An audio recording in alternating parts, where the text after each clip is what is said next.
I found a lump in my balls a few years ago. I know that that's a weird way to start this video, but maybe we should jump right in with an actionable step that you can take right now to make sure you don't go through the same thing that I did. So this is weird, but grab your balls. You should feel both testicles as normal, and each testicle has kind of like veins attached to it going upwards inside of you. And just kind of very gently feel those veins, in particular the left one. Because more and more men are developing a condition called varicoceles. And that's kind of like when the vein gets enlarged and almost like entangled. You'll feel like this extra clump of mass, which might feel like a bunch of worms all like this, kind of like all clamped up together. For a lot of men, for most men, it happens on the left side. And it's one of the most common symptoms of men who are infertile, who genuinely cannot have children. I went through primary school, high school, and university without even once getting told how to check myself for men's health problems like this. The world has not cared about us in that sense. And so on some random day, I start to get used to this feeling of having this dull sense of pain in my balls. You know, it was something that was in the back of my mind. Yeah, I got to get that checked out. Got to get that checked out. Got to get that checked out. But then the day starts again. I've got to go to work. I was working a full-time job in customer service. I had to wake up at like 5:30 to commute there on public transport next to like other people who look depressed. Every now and then there's like some guy who's shouting, who's drunk, who's homeless on the commute there. It's still dark outside when I get there. You're wearing like the tie and the uncomfortable shoes and stuff. Working for 8 hours, hating my life, making £8 an hour. The entire day goes by, come home, smoke weed because I hate my life, and then at like 8 p.m. when I've got 1 or 2 hours left of the day to enjoy myself, gotta get that checked out, gotta get that checked out, gotta get that checked out, gotta get that checked out. So if you're from the UK, you know what I'm about to say, but the UK's National Health Service, the NHS, the free healthcare that we have here, it can be phenomenal in certain areas, like for example in emergencies. But for men's problems, for men's health, it's atrocious. Because the procedure to get that checked out, this lump that I had, which could have been testicular cancer, could have been, who knows, could have been the thing that stops me from being able to have children permanently. The way to go and get it checked out is to call up the GP first thing in the morning at 8 a.m. And if your call doesn't get through within 60 seconds, you've got to wait till tomorrow. So at 7:59, everyone in the UK knows this. You're on the phone to the GP, the call ends. Okay, call him again, call ends. Come on, it's 8 now. Come on, I really hope my call. It's 8:01. Oh, sorry, it's too late. We got to go appointments. Got to get that checked out. Got to get that checked out. Got to get that checked out. Tomorrow, the day after, the day after, the day after. Oh, but it's the weekend. They're closed now, and I'm kind of tired and stuff, and I'm really high. And days and days and days go by, and I didn't really know what this condition was doing to me. If you were unfortunate enough to just take part in this actionable step, which I've just told you, and to feel your nutsack, and you've just felt this clump of veins, most likely on the left side, it could be a varicocele. I'm not a doctor. Maybe you should go get it checked out. Get it checked out. Eventually getting through to them. Okay, they'll book me in. You've got an appointment 3 weeks from now. So you're just waiting whilst this thing is affecting my fertility. Just waiting and waiting. And I finally actually go and see the GP. And I should point out that I lived in a major city in the UK at this point. He was probably overworked. And he was so dismissive. So literally I pulled down my underwear. He's feeling my balls. He said, yeah, you've got a varicocele on this side. But it's okay because the other side doesn't have one. So you'd still be fine. Yeah, we can do like a scan if you want to. But yeah, it's fine. That's it. Okay, go home. Yeah, oh yeah, baby. He said, it's fine because the other side's fine and stuff. And like, I didn't really totally believe him because that seemed like stupid logic to me. Like, one of your nuts isn't working properly. But it's fine because you've got the other one. So just, okay, sweet. It's, you know, checked out. I've got bad mental health. I've got other things to focus on. I work a shitty job. So, you know, I'm just going to put that to the back of my mind. I'm going to put my health to the back of my mind. And it was years after this. Like, I almost got used to the dull pain that was there. It was years later, actually when I was in Dubai, that then I started to actually feel a lump on the right side. And that's the point I got pissed. I got angry. I was like, what the fuck? How the fuck have I just lived for the last like 2-3 years with this condition? And I just kind of like, you know, kind of like forgot about it. It's too much now. I've actually saved up like a good amount of money. Now I can actually go get surgery immediately. No bullshit. Let's get this done. Go. I've got a grade 3 varicocele on the left side and a grade 1 on the right side. Go to some specialists, get them to operate on it, do the procedure, and get it removed.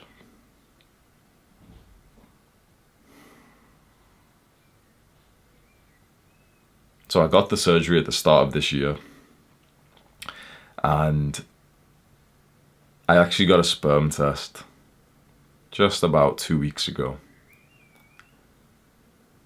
And the results weren't really looking so good. You see, your sperm have a few characteristics that you need to be able to have children. You need the total volume, like the amount of sperm that you have. You need the correct shape of the sperm so that they can be good at swimming. And you also need their actual swimming and sort of directional correctness, like their ability to actually swim in the right direction. That's called motility. So the total volume, the shape, and the motility, how fast they move in the right direction. Volume was actually, for me, I was above the upper end. That no fat probably did that. I had a very high seminal volume. So that's right, bro.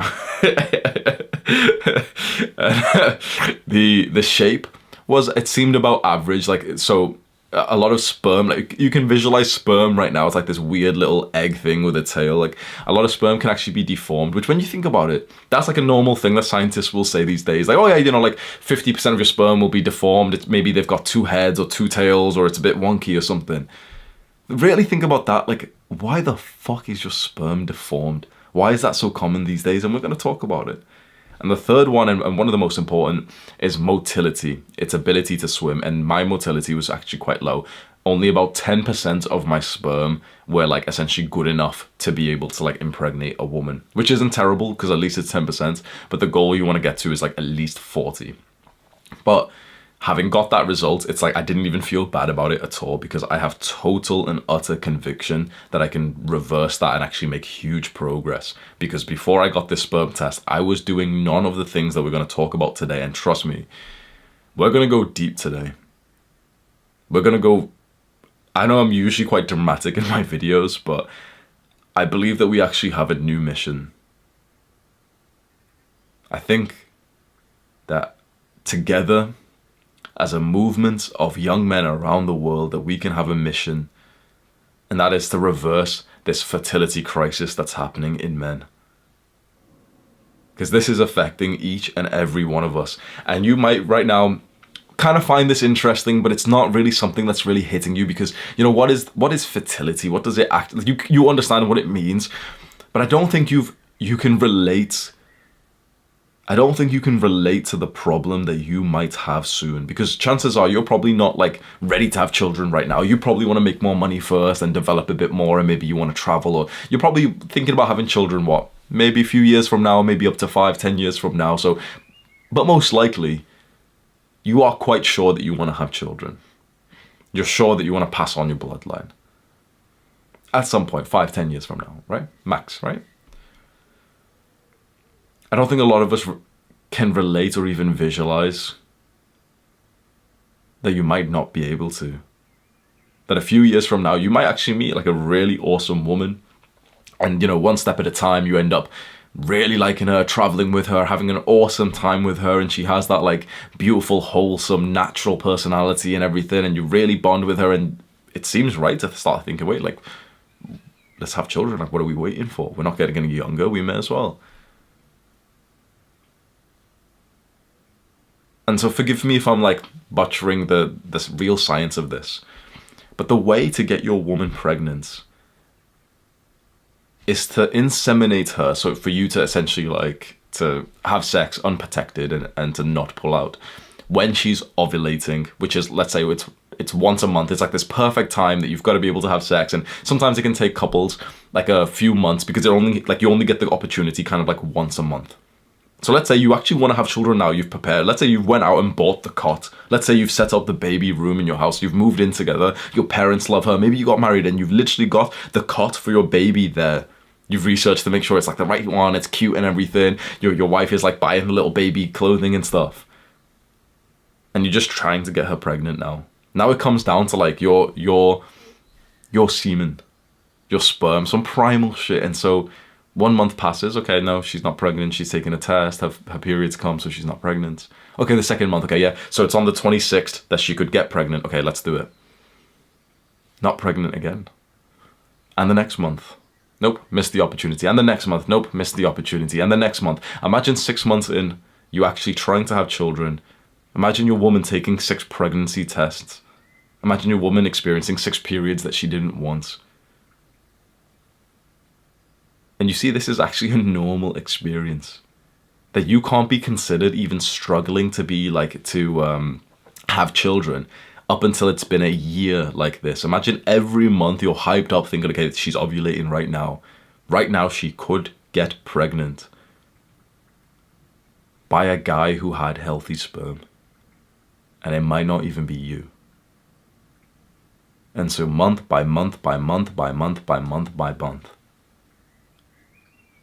It's I don't know if it's hitting you the same way that it does for me, but when I start to imagine like the look of a sperm, and you start to think that they're like fucked up inside of you because of something that's happening in the modern day, it starts to disgust me and it starts to piss me off. There's one moment in specific when I looked at like some sperm research, and I ended up reading this random post on Reddit, and I don't know how scientifically realistic it was, but it was just like this post which was comparing like the ideal sperm results, you know, the load, the volume, the shape and everything, the motility, to like the people who are kind of struggling. And he was just kind of saying like, okay, how to analyze your sperm sample. And he kind of says, okay, well, if you've got like, you know, kind of abnormal, weak sperm, then the load might be like very low. Whereas like a donor sperm of a guy who's like very fertile will be up here. And this is the kind of guy who's like donating his sperm to people who kind of like need healthy sperm. And I was just reading him give these examples of, okay, so for the motility, men who struggle with motility have like an X% rate for their, you know, like the healthy sperm, which is like swimming correctly into the right direction. But whereas the men who've got the healthiest sperm, the donors, the guys who are really fertile, who could get a lot of women pregnant, theirs is like really, really high up. And it was like some primal shit where I was getting a bit like fucking insecure, thinking like, fuck me, like, they're like, there's guys out there who are fertile as fuck, and maybe that, you know, the modern world hasn't affected them as much in this one area. Maybe they're affected in others. And it started to just like fuck up my mental health a bit reading this post, thinking like, bro, I'm like one of these guys with fucked up sperm who can't even have children. Like your bloodline looking down at you in shame right now, thinking, how the fuck can you live defying the one purpose of your being, which is to just pass on your bloodline and make sure your children survive? Because there isn't. Is there another mission for a living creature? We can add meaning into our life, but when you strip back all of these societal influences and these culture norms and all this shit you want to like distract yourself with, if you sit there, no.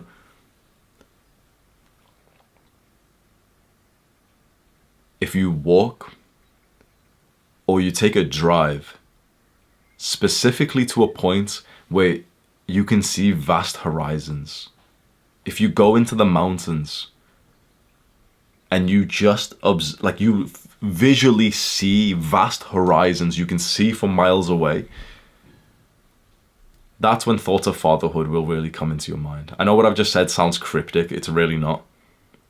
You see, your thoughts and your mind and your focus It's very narrowed in when you're sat at your computer chair in your normal environments, you're in school, because your eyes can only see 1 meter, 5 meters here. Maybe you go for a walk and there's a park and you can see, 300 meters that way. It's not big enough. When you really broaden your horizons and you look and you can, you're on top of a mountain, you can see miles and miles away, or you're in some parts of like the countryside roads where you can literally see miles away. That's when your brain, especially if you detach from technology, that's when your brain will really start to tell you the message. And this is something I do regularly, and it's something that I would recommend you. I didn't expect to give you this piece of advice, and I know that 99% of guys will never take this because it requires you to get up off your computer chair and actually go take some action. Only watch my videos if you actually want to improve your life. If you just want to like mentally masturbate and just not change anything, you can go watch all the other fucking self-improvement YouTubers, the finance YouTubers, like pretty much most modern YouTubers these days. If you actually want to have real results in your life, you should be watching mine, because I'm going to give you some actionable steps. And one of the ones that you can take, see what happens to your thinking when you, one, detach from technology, but specifically two, you go to somewhere where you can specifically, your eyes can see for miles away. I know that this sounds weird, but go and take a hike and get to the point where you can literally see a mile away and just sit there. No phone, no one else, maybe by yourself. And then those real questions will come into your mind, and you'll realize that focusing on these tasks and duties that you've had, you'll realize that these micro thoughts of like what this person has said to you, that comment that you got on your YouTube channel, all of that's insignificant. And every single time I do this, I can't help but realize the importance of fatherhood, that's the only thing that really actually matters. It's been deeply powerful for me to do this practice every now and then, every couple of months, to just refresh. David Data says this in his book, to refresh the transcendental part of your life. To not get lost in tasks and duties, because sometimes you need to refresh the bigger picture of your life, and it probably is fatherhood. Day by day, when you're watching Andrew Tate videos and you're scrolling on Shorts and you're checking up on Twitter and you're watching my videos and you're replying to the group chat, you forget these things, you're distracted. I don't expect most guys to do it, but if you wanted to be like some top tier man and you wanted to impress yourself and me, broaden your horizons. This video is going to be dark, by the way, because you've heard the statistic that men's testosterone and sperm counts go down by about 1% a year. You've heard that before, right? Men's testosterone dips down by about 1% a year, and sperm count is about the same. Those were the old numbers. You see, there's been new research done, and that old number that you've seen that people talk about on testosterone videos on YouTube, that's the outdated number that men's sperm and testosterone's been going down by 1% a year. That's not what it is anymore. You see, the newest research has shown that from the year 2000 and onwards, so for the last 23 years, men's sperm count has dropped by 2.64% every single year. 2.64% every year.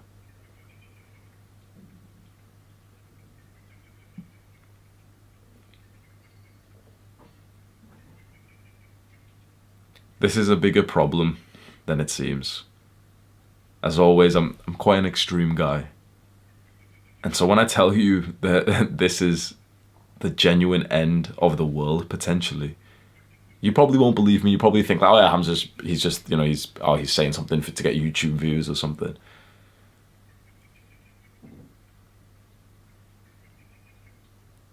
It's not as dramatic as it seems.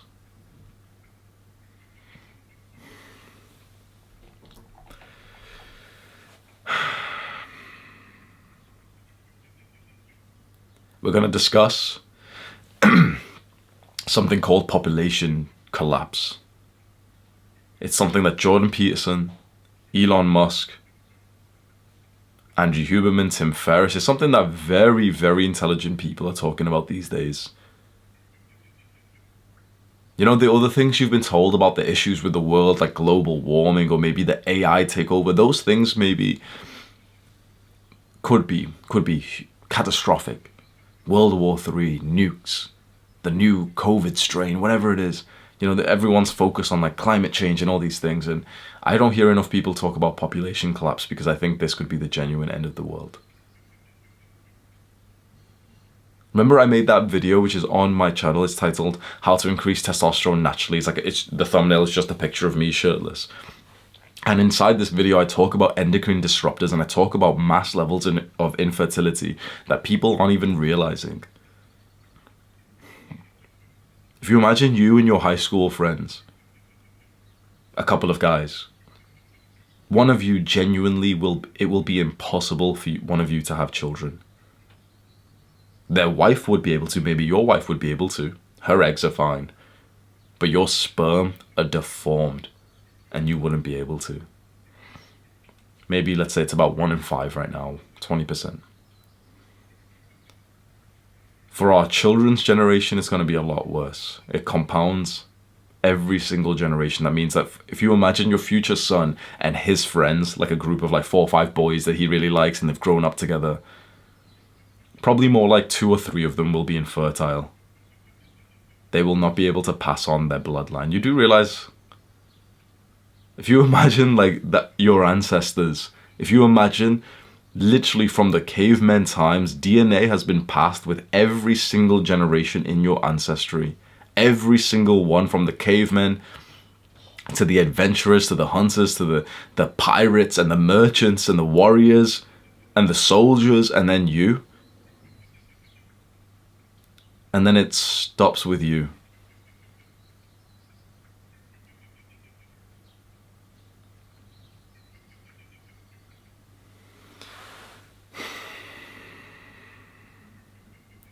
Because of this modern day problem. This is a violation of our human rights. When you realize what's causing this to us, because this is not genetic, this is not natural. I think we need to get a little bit pissed off, because this is not a normal, healthy problem for us to face. Since it's a rising problem and it correlates perfectly with the modern times, with these companies pumping out chemicals, with the huge use of pesticides, and we'll go over all of the reasons, and a lot of them will surprise you, because there's a lot of things affecting you. There's probably things you're touching right now, which is lowering your fertility and also your testosterone. I'll say that again. There's things that are touching your skin right now. You can probably tell what they are. Maybe it's the phone that you're using. Maybe it's the computer mouse that's plastic. Maybe it's the chair that you're sat on, which is called PU leather, PVC leather. It's plastic. Maybe it's the clothes that you wear millimeters away from your asshole, from your balls, which is polyester. And how about the polyester clothes that you wear to the gym and you start to sweat and warm up, which is plastic, and it's literally touching your balls. And how about the food that you're about to eat, or the water that you're about to drink? You look in any direction and all you can see, impotence. Lack of testosterone, fucking gynecomastia just everywhere.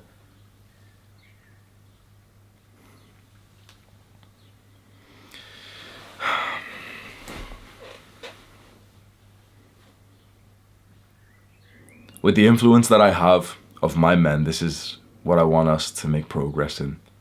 Not only for ourselves, but as a movement of men together. We can start to reverse some of the damage that's happened with the fertility crisis. We can start to put pressure, and we'll explain literally step by step, like specific ways we can do this. But we can put pressure on the companies that are actually causing this problem. First, it starts with us improving for ourselves, which we'll discuss. And then we can start to think about the wider problem and start making some huge impact, right? Because we've got a massive audience here. And this is something wholesome. You know, I could spend some time right now telling you about my products, or doing a little sponsorship and telling you, yeah, buy this thing with my affiliate code. I'm not even going to try and sell you anything in this video. I would rather you just actually make some real progress in this area of your life. So let's do an actionable step right now. We're going to do kind of like a little questionnaire.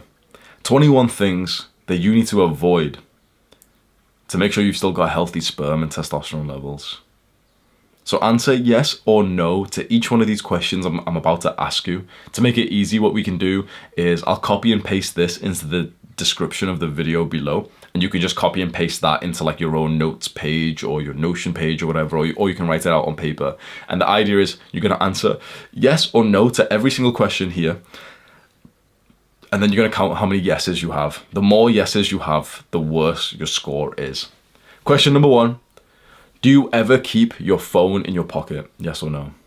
Question number 2. Do you keep Wi-Fi and cell service and 5 or 4G on your phone? So literally just, do you use your phone like a normal person? Your Wi-Fi's on, which 99.999% of us has to say yes to, right? Like, you probably couldn't imagine a different way where you're telling me to keep Wi-Fi and my cell service off. What's the point of my phone then? Well, if the answer to this question, that your Wi-Fi and the cell service is on, right, yes. How about your laptop or your computer? Do you use Wi-Fi? Yes or no? Do you wear a smartwatch for maybe more than an hour a day? Right, yes or no? Do you have Wi-Fi or cell service enabled in that smartwatch? Right, yes or no? If you don't have a smartwatch, then put no. Do you drink tap water? Yes or no? Do you frequently touch plastics? Do you frequently drink or eat out of plastics like water bottles or meal prep or plastic packaging? Like literally, if you imagine right here, right now, you walk into the supermarket and you can say, but I eat healthy. What are your vegetables wrapped in? Do you really go to the supermarket and buy one single apple like this? Or is it in a pack of apples wrapped in plastic? What's the water bottle, like the water container that you drink from usually? Do you have a metal one like this? Or don't bullshit yourself. Do you actually just have a normal plastic one? How often do you drink from plastic water bottles? Do you have some kind of meal prep service that sends it in those disgusting plastic trays that you're supposed to microwave?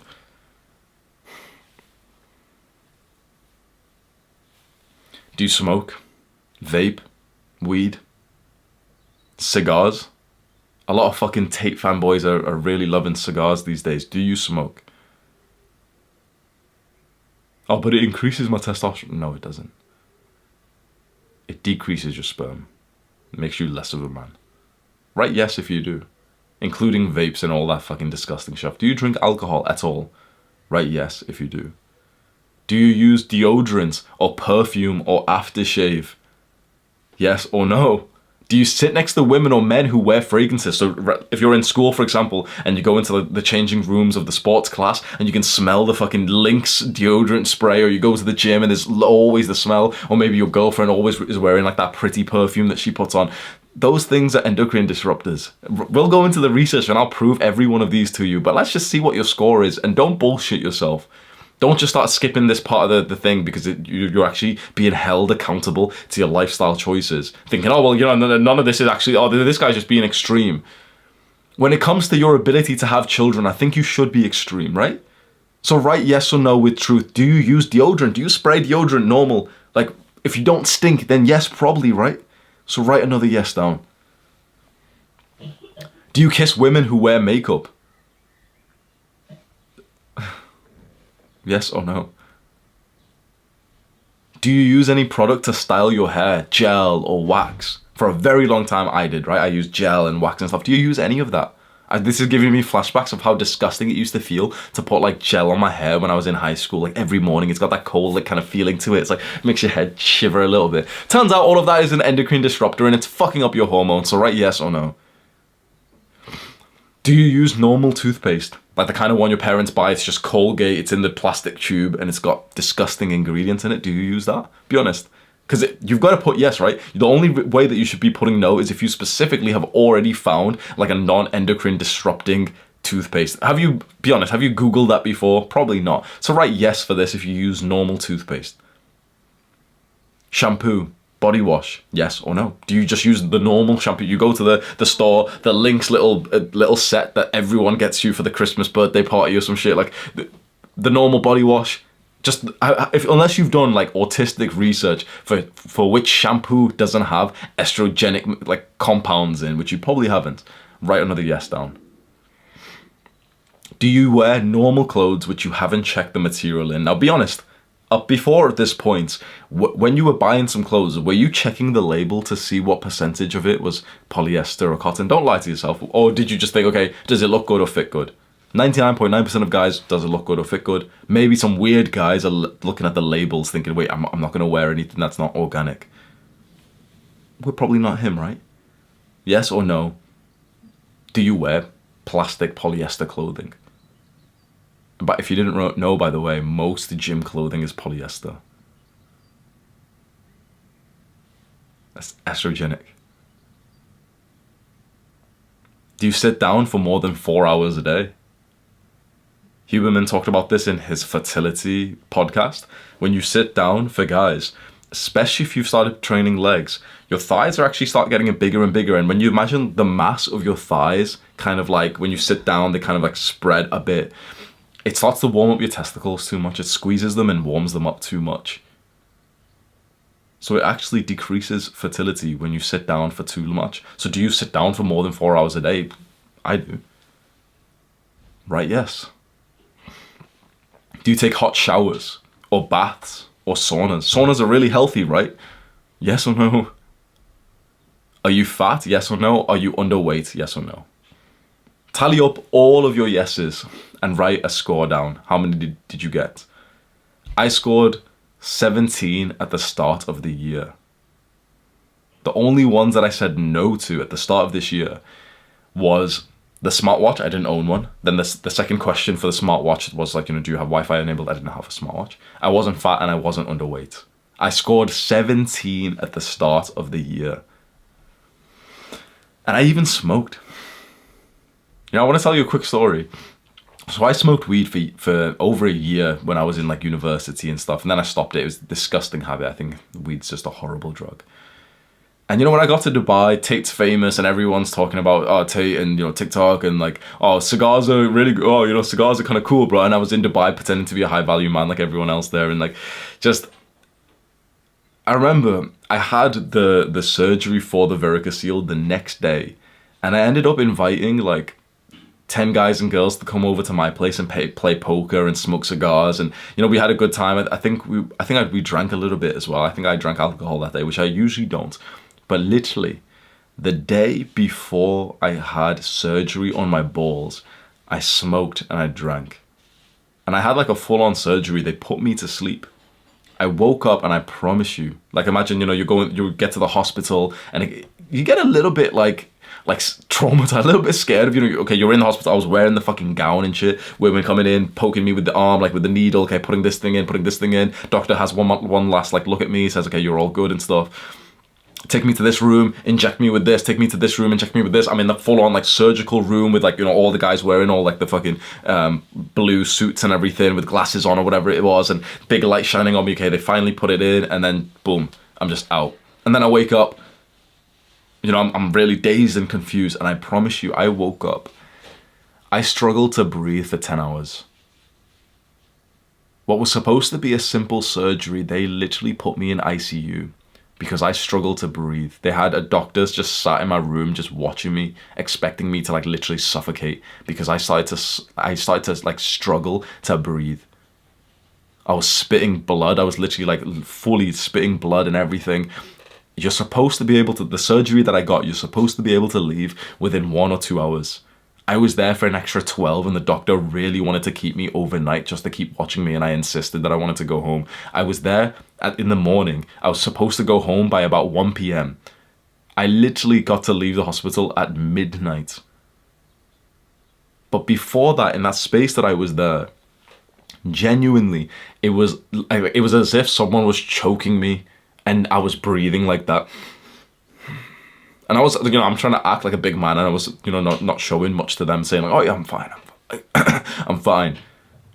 Genuinely coughing up blood, and I had all this phlegm shit in my throat, and the doctors bring me like these toys and these kind of like these tests to see my oxygen level. So you've got to like blow into this toy and it shows you like what level you get into. And I was getting the same level as like fucking elderly people. I smoked the day before a surgery, and I'm so embarrassed by this. I swear to God, what made me so embarrassed? My surgeon walks in and he looks at me like as if I'm an idiot, and he goes like, Hamza, why don't you just breathe? This, like, we see this with like 60-year-olds. Why don't you just breathe? And I'm there croaking like, I partied yesterday and I smoked a cigar and I drank alcohol and stuff. And he just looked at me. He looked at me as if I was like a fucking child, like a dumb little drunk frat boy. That hurt my identity so much when I thought to myself, I am here in ICU, the intensive care unit, because of the bad habits that I did yesterday, the day before my surgery. I was so embarrassed that day, thinking to myself, why the fuck did I just, like, what pleasure do you get out of this shit? I don't need any extra stimulation or feelings inside of my body. I already have, like, the natural high 24/7. I was so embarrassed that day, and I genuinely wanted to go home. I was in this, like it was the longest fucking few hours of my life. I was so bored. I wanted to go home. I was so hungry as well. Couldn't eat before the surgery. Like, I wanted to bulk as well. And I literally couldn't, like, eat much. They gave me, like, a tiny little sandwich, but you couldn't eat too much because you might be sick or something. And my friend was there with me. He was just staying, like, me and him had a plan that, we'd go back home and order some food or something. And he's just there bored with me. Like, he didn't want to leave me there, which was not really nice. I was so embarrassed of, like, my habits and my behavior. So at the start of this year, I scored 17 on this, including smoking and drinking, which I'm so ashamed to tell you that. Now my score is 3. There's plastics in my environment. For example, my computer mouse is still plastic. My keyboard is still plastic, fair enough. I sit down for more than 4 hours a day whilst I work. I do have a standing desk now as well. And then finally, I still take, like, hot showers, and I still use the sauna. My score is now 3 out of 21 of the list that we went through, the question list. And you might think to yourself, oh, that's a huge progress, Hamza. You should be proud of yourself. 3 is awesome. That's fine. So, like, you don't need to, like, really care that much.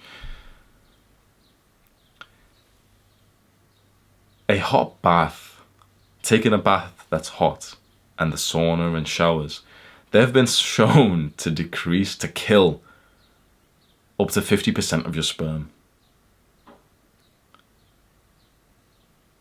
To annihilate your sperm because of the heat that comes from the bath or the sauna, right? So even though I've only got 3, and you could think to yourself, oh yeah, well, you can relax now, you've got rid of most of them.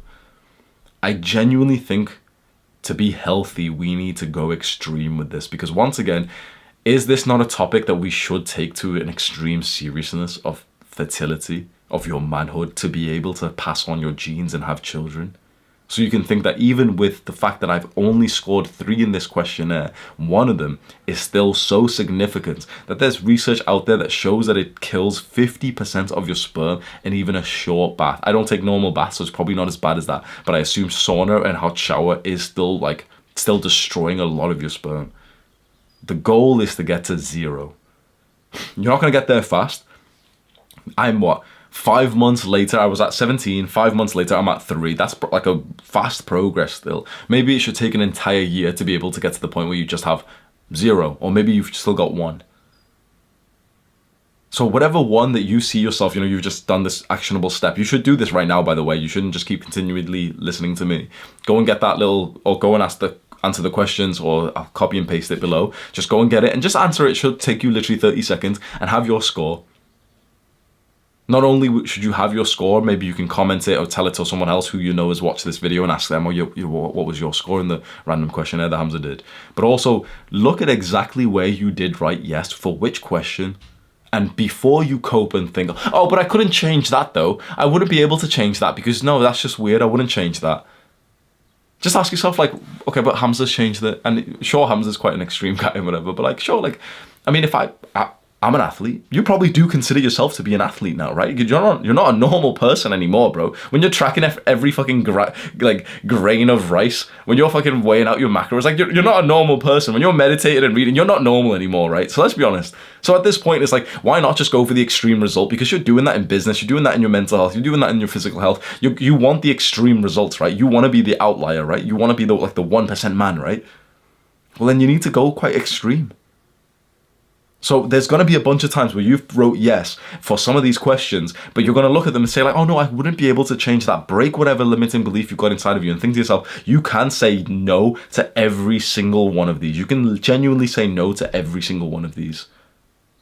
Maybe that's the ideal to get to. Maybe you don't want to live a life where, for example, you say no to the nice gym style clothing, which is all polyester. When you imagine like rugby shirts or football shirts or gym clothing, which has like kind of that breathable material, it's all polyester. Maybe you genuinely would hate to live a life without it. So that's going to be the one that you really keep.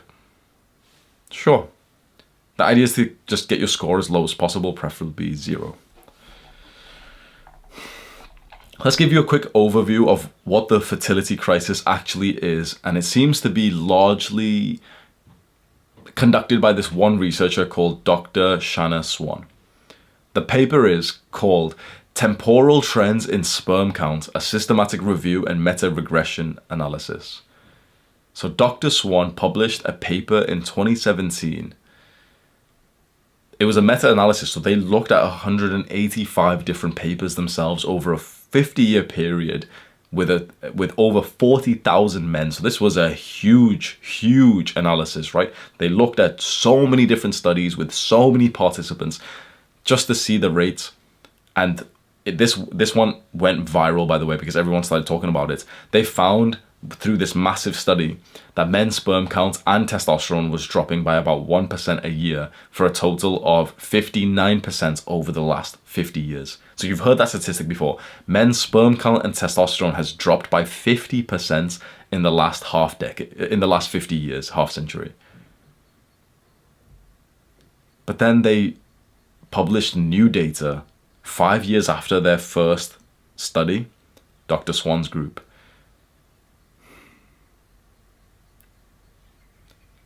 And it was even more frightening. From the year 2000 and onwards, men's sperm count had dropped by 2.64% every single year. We have an actionable step right now. You need to do this right now. Stand up. Just like I've done, stand up. Don't sit down for longer than a few hours a day. I will link everything below, and so maybe after this video you can watch the bit where Huberman talks about sitting down and your thighs can kind of compress, get closer and closer to your balls and create too much heat. What I've got, which the camera is on right now, is a stand-up desk like that, and it's automatic. I just press one button. Goodbye. You want to see my balls, bro? I'm not wearing any shorts, bro.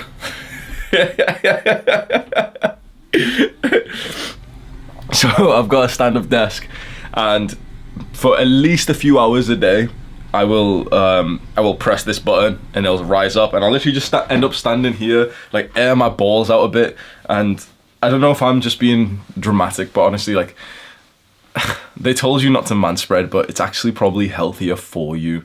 There hasn't been a study which I've seen which has shown that someone who manspreads either has higher testosterone and that's why they manspread, or maybe they have higher testosterone because they manspread. You know what I'm talking about, where like you open up your legs, and people online a few years ago used to say that it was like, you know, toxic misogynist or whatever.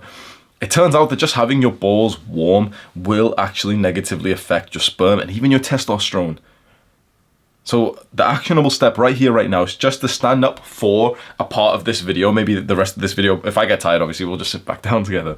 But also just to keep that in mind and just to consider, you should probably sit down less. You should probably have your balls heated up less. Stay stood up for the rest of this video.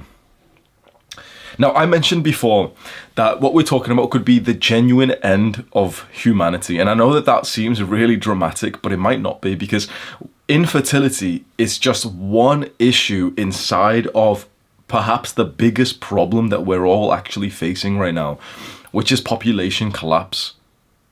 You see, population collapse is when our current generation are not replacing ourselves with children. You know, most people's views on children these days. What do most people think about? They say children are too expensive. Why would you bring a child into this like unhappy world? The world's already overpopulated. These things are all wrong. They're actually all wrong. Oh, I'll just wait till I'm older. But when you're older, the children have a 10 times more likely chance to be disabled. This is what you're thinking, aren't you? Maybe let's say you're, on average, my viewers are 20 years old. You're like 18, 19, 20, 21, right? Your idea is you'll have children in about 5 years, maybe 10 years from now, right? That's what all these red pill guys are telling you. Yeah, wait till you're 40. Yeah, then maybe have children. Go and live your own solo life first. What, bro? What? Tell me, what fucking masculine man through any of our generations has ever waited till he was like older? when you see like the top tier men that you look up to, not the modern day fucking influencers who are just fucking like almost like women just, you know, on TikTok and Instagram, like I am, right? This fucking like modern day business. When you think about those old school gentlemen, I'm talking the guys who are now 50, 60, maybe even older, maybe they've passed away. All of them got married and had children at age 18. I say this in so many of my videos. Imagine what your life would have been like if it was just normal to assume that you would have gotten married and had children at 18 years old.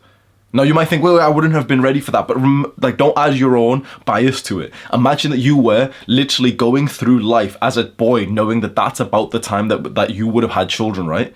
Imagine how much harder you would have worked. You really think you would have had that porn addiction, that video game addiction when you were 10, 11, 12 years old, when you would have known, like, I'm probably going to have a wife like 6, 7 years from now.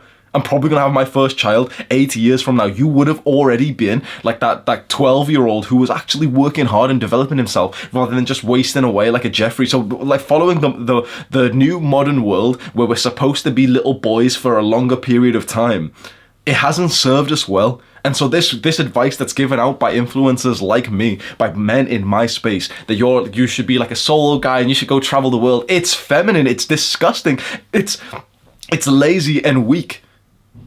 I think there's one duty for men, which is fatherhood, and to delay that. Now, if you're like, now you might say, oh, but you know, like I'm not rich enough. We'll get into that line of thinking.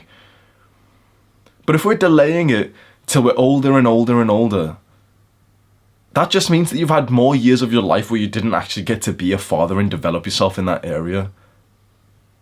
There's a guy that I really like. He did a podcast with E-Man. So the guy I'm talking about, his name's Sebastian. You can go find him. He's like a finance YouTuber. I think he's got about 1 million followers if you search like Sebastian and E-Man podcast. And Sebastian's like a very base guy. He's rich and everything. And he ended up talking to so E-Man's like almost like the stereotypical red pill kind of guy. Yeah, I'll wait till I'm 35 or 40 till I have children. And I was very pleasantly surprised to hear Sebastian, this other guy who's, you know, this in this space of like young and rich and everything, say like, oh no, like I want to have a big family, so I'm gonna start having children soon. Because no one online is like this type of influencer who's actually telling you that like, yeah, it'd be actually kind of cool to have children. Everyone's saying, yeah, wait and go and live your solo life. Like that to me just sounds so fucking feminine. Go and travel Europe first and go find yourself. Like you have a purpose and a duty to pass on your bloodline. And you're going to wait whilst, like, you've heard some of the things that are happening, which is decreasing your testosterone and your sperm count, and you're just going to wait and wait and wait and wait and give yourself a 20% chance, a 25, 30, 45% chance that you might not even be able to have any children at all. Population collapse, I think, is stemming from this current narrative that having children is a bad thing. That's something that, oh yeah, you know, it's like this foresight of like, yeah, I'll go and travel the world first. I'll go and backpack across Europe. Which that's like something that a little fucking 16-year-old girl might find exciting. I don't know if I'm just different on this, but this idea of like, yeah, go travel and find yourself, I don't like that. I think like go and become successful and then travel for a good reason and not just fucking like hostel to hostel. Like, oh yeah, but you just want to meet people, bro. Like you're going to a fucking night out and oh, but the beers are, like in Thailand, like the beers are only like 75 cents, bro. Like what the fuck are you doing with your life? Maybe I'm just different. Maybe it's just purpose. You see, when you've been watching all of this content of mine and you wanted to become more masculine, more purposeful, well, sometimes you have to make some sacrifices and you have to realize, well, one of the most masculine things I can do is fatherhood, and so why would I delay that and potentially make my chances of it either worse or the ability to have children even less if I'm just delaying it and delaying it and delaying it? Because this is exactly what the problem is with population collapse. Most couples these days are just waiting and waiting and waiting. Whether it's because you feel like you're not ready, or it's because you feel like you don't have enough money for the children. There's always going to be a reason to wait. And that is a massive issue. Because on average, in most countries, a couple, a couple, they're not replacing themselves. What this means is for like a couple to replace themselves and for our population to remain stable, on average, couples need to have 2.1 children. The 0.1 is just in case there's like a child dies every now and then or something. 2.1.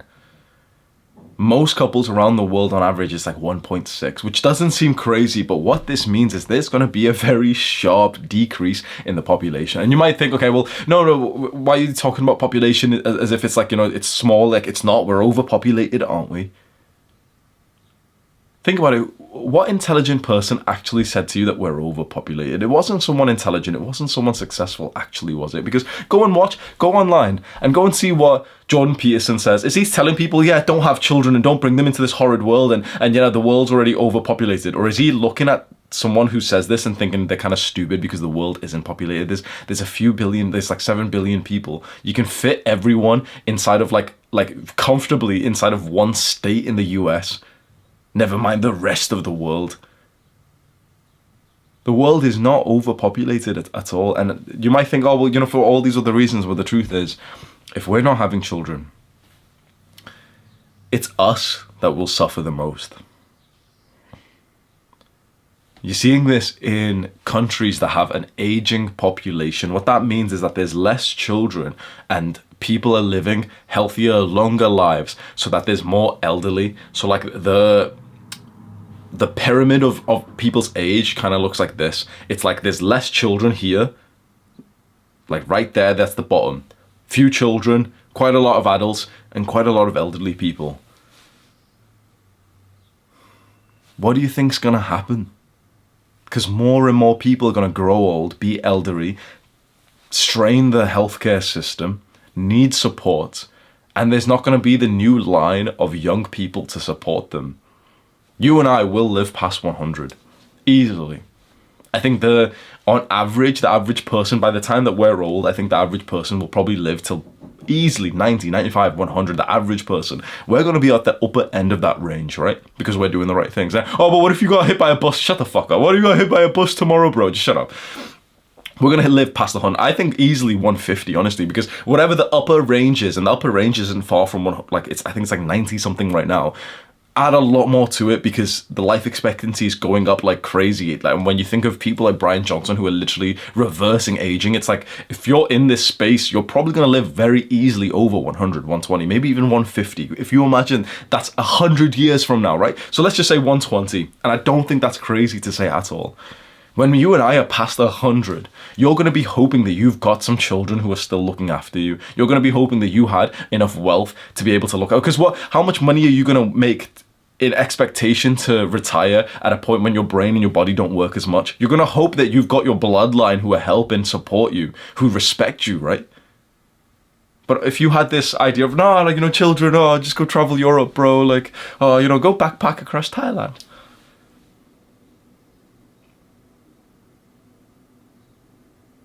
And this is when everyone gets into, most people, and probably not our audience, but this is probably when everyone gets their little illogical thought of like, oh, well, whatever. When I get old, I'll just kill myself. Shut the fuck up, bro. Oh, but you know, I don't want to be old anyway, so just throw me in a ditch. Like, shut up. Yeah, now you're speaking with emotion, so shut up. The truth is, you're gonna live till you're old. Older than anyone in your generation, like older than anyone in your bloodline so far. And you're gonna hope that you've got people who are your blood, who are your children, who are your great-grandchildren, who are doing well in life so that they can support you. Because if we don't have that, that's where the population collapse becomes hugely problematic. Because if you've watched that movie or you heard of it, what's the movie? It's something about men. I forgot the movie. I haven't watched the movie in 3 years, by the way. It's about a movie of like, you can't have children and no one can have children anymore. It's just that's just it. People can't, like, everyone's infertile, and then the movie plot line is like, okay, some woman's pregnant or something, so that's crazy. Whoa, okay. But the idea is they might get no child of men or whatever the fuck it is, but they might come to an apocalyptic place where we genuinely can't have children, and that becomes like one of the most prized possessions. And everyone's just getting older and older and older. And the productivity of your country starts to decline as we all get older. People having children later in life. Women aren't having children at all. Like over 50% of women aren't having children by the time they turn 30, which is a statistic that has never been matched before. Half of women don't have a child at age 30. They're pursuing careers because they have to. Because we as men let the cancer of feminism come in, and we just forced our women out into the workplace because we were too weak to overcome this shit test. To know what would have been best for families, we let it happen. And now women need to work. And they don't need you anymore. Because one of the best things that the man used to be able to give to the woman was provision. He used to provide, and that we let feminists come in, we let the government replace us as fathers. And then couple that with like some bullshit modern day problems. Like, for example, in the UK, like, women are incentivized to divorce, and if they want to have children, for example, you get a tiny tax break if a couple marry and have a child. You have a pretty small tax break. If that couple divorce, the tax break and the benefits skyrocket for the single mother. There's almost an incentive to become like single parent, and you see that then the danger of that and how unideal it is, so less people are even inclined to have children.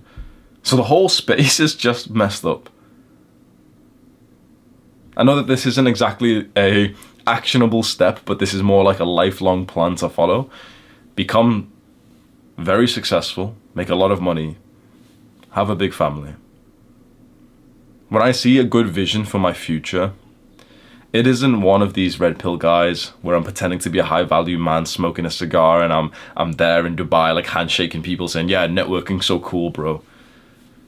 It isn't one where I'm there with women who don't even like me, but they know that they're going to get a bunch of Instagram likes and I'm flying them out first class or private jets. And I'm like, yeah, this is success. This is crazy, guys. Look, this girl gets 1,000 likes on her Instagram picture. Whoa.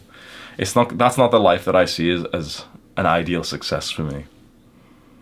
I just see social bond and community. I see me working on something that I feel is very purposeful. And then I see a big family around me. As many children as possible. Then we've got our support system, we've got extended family very close nearby.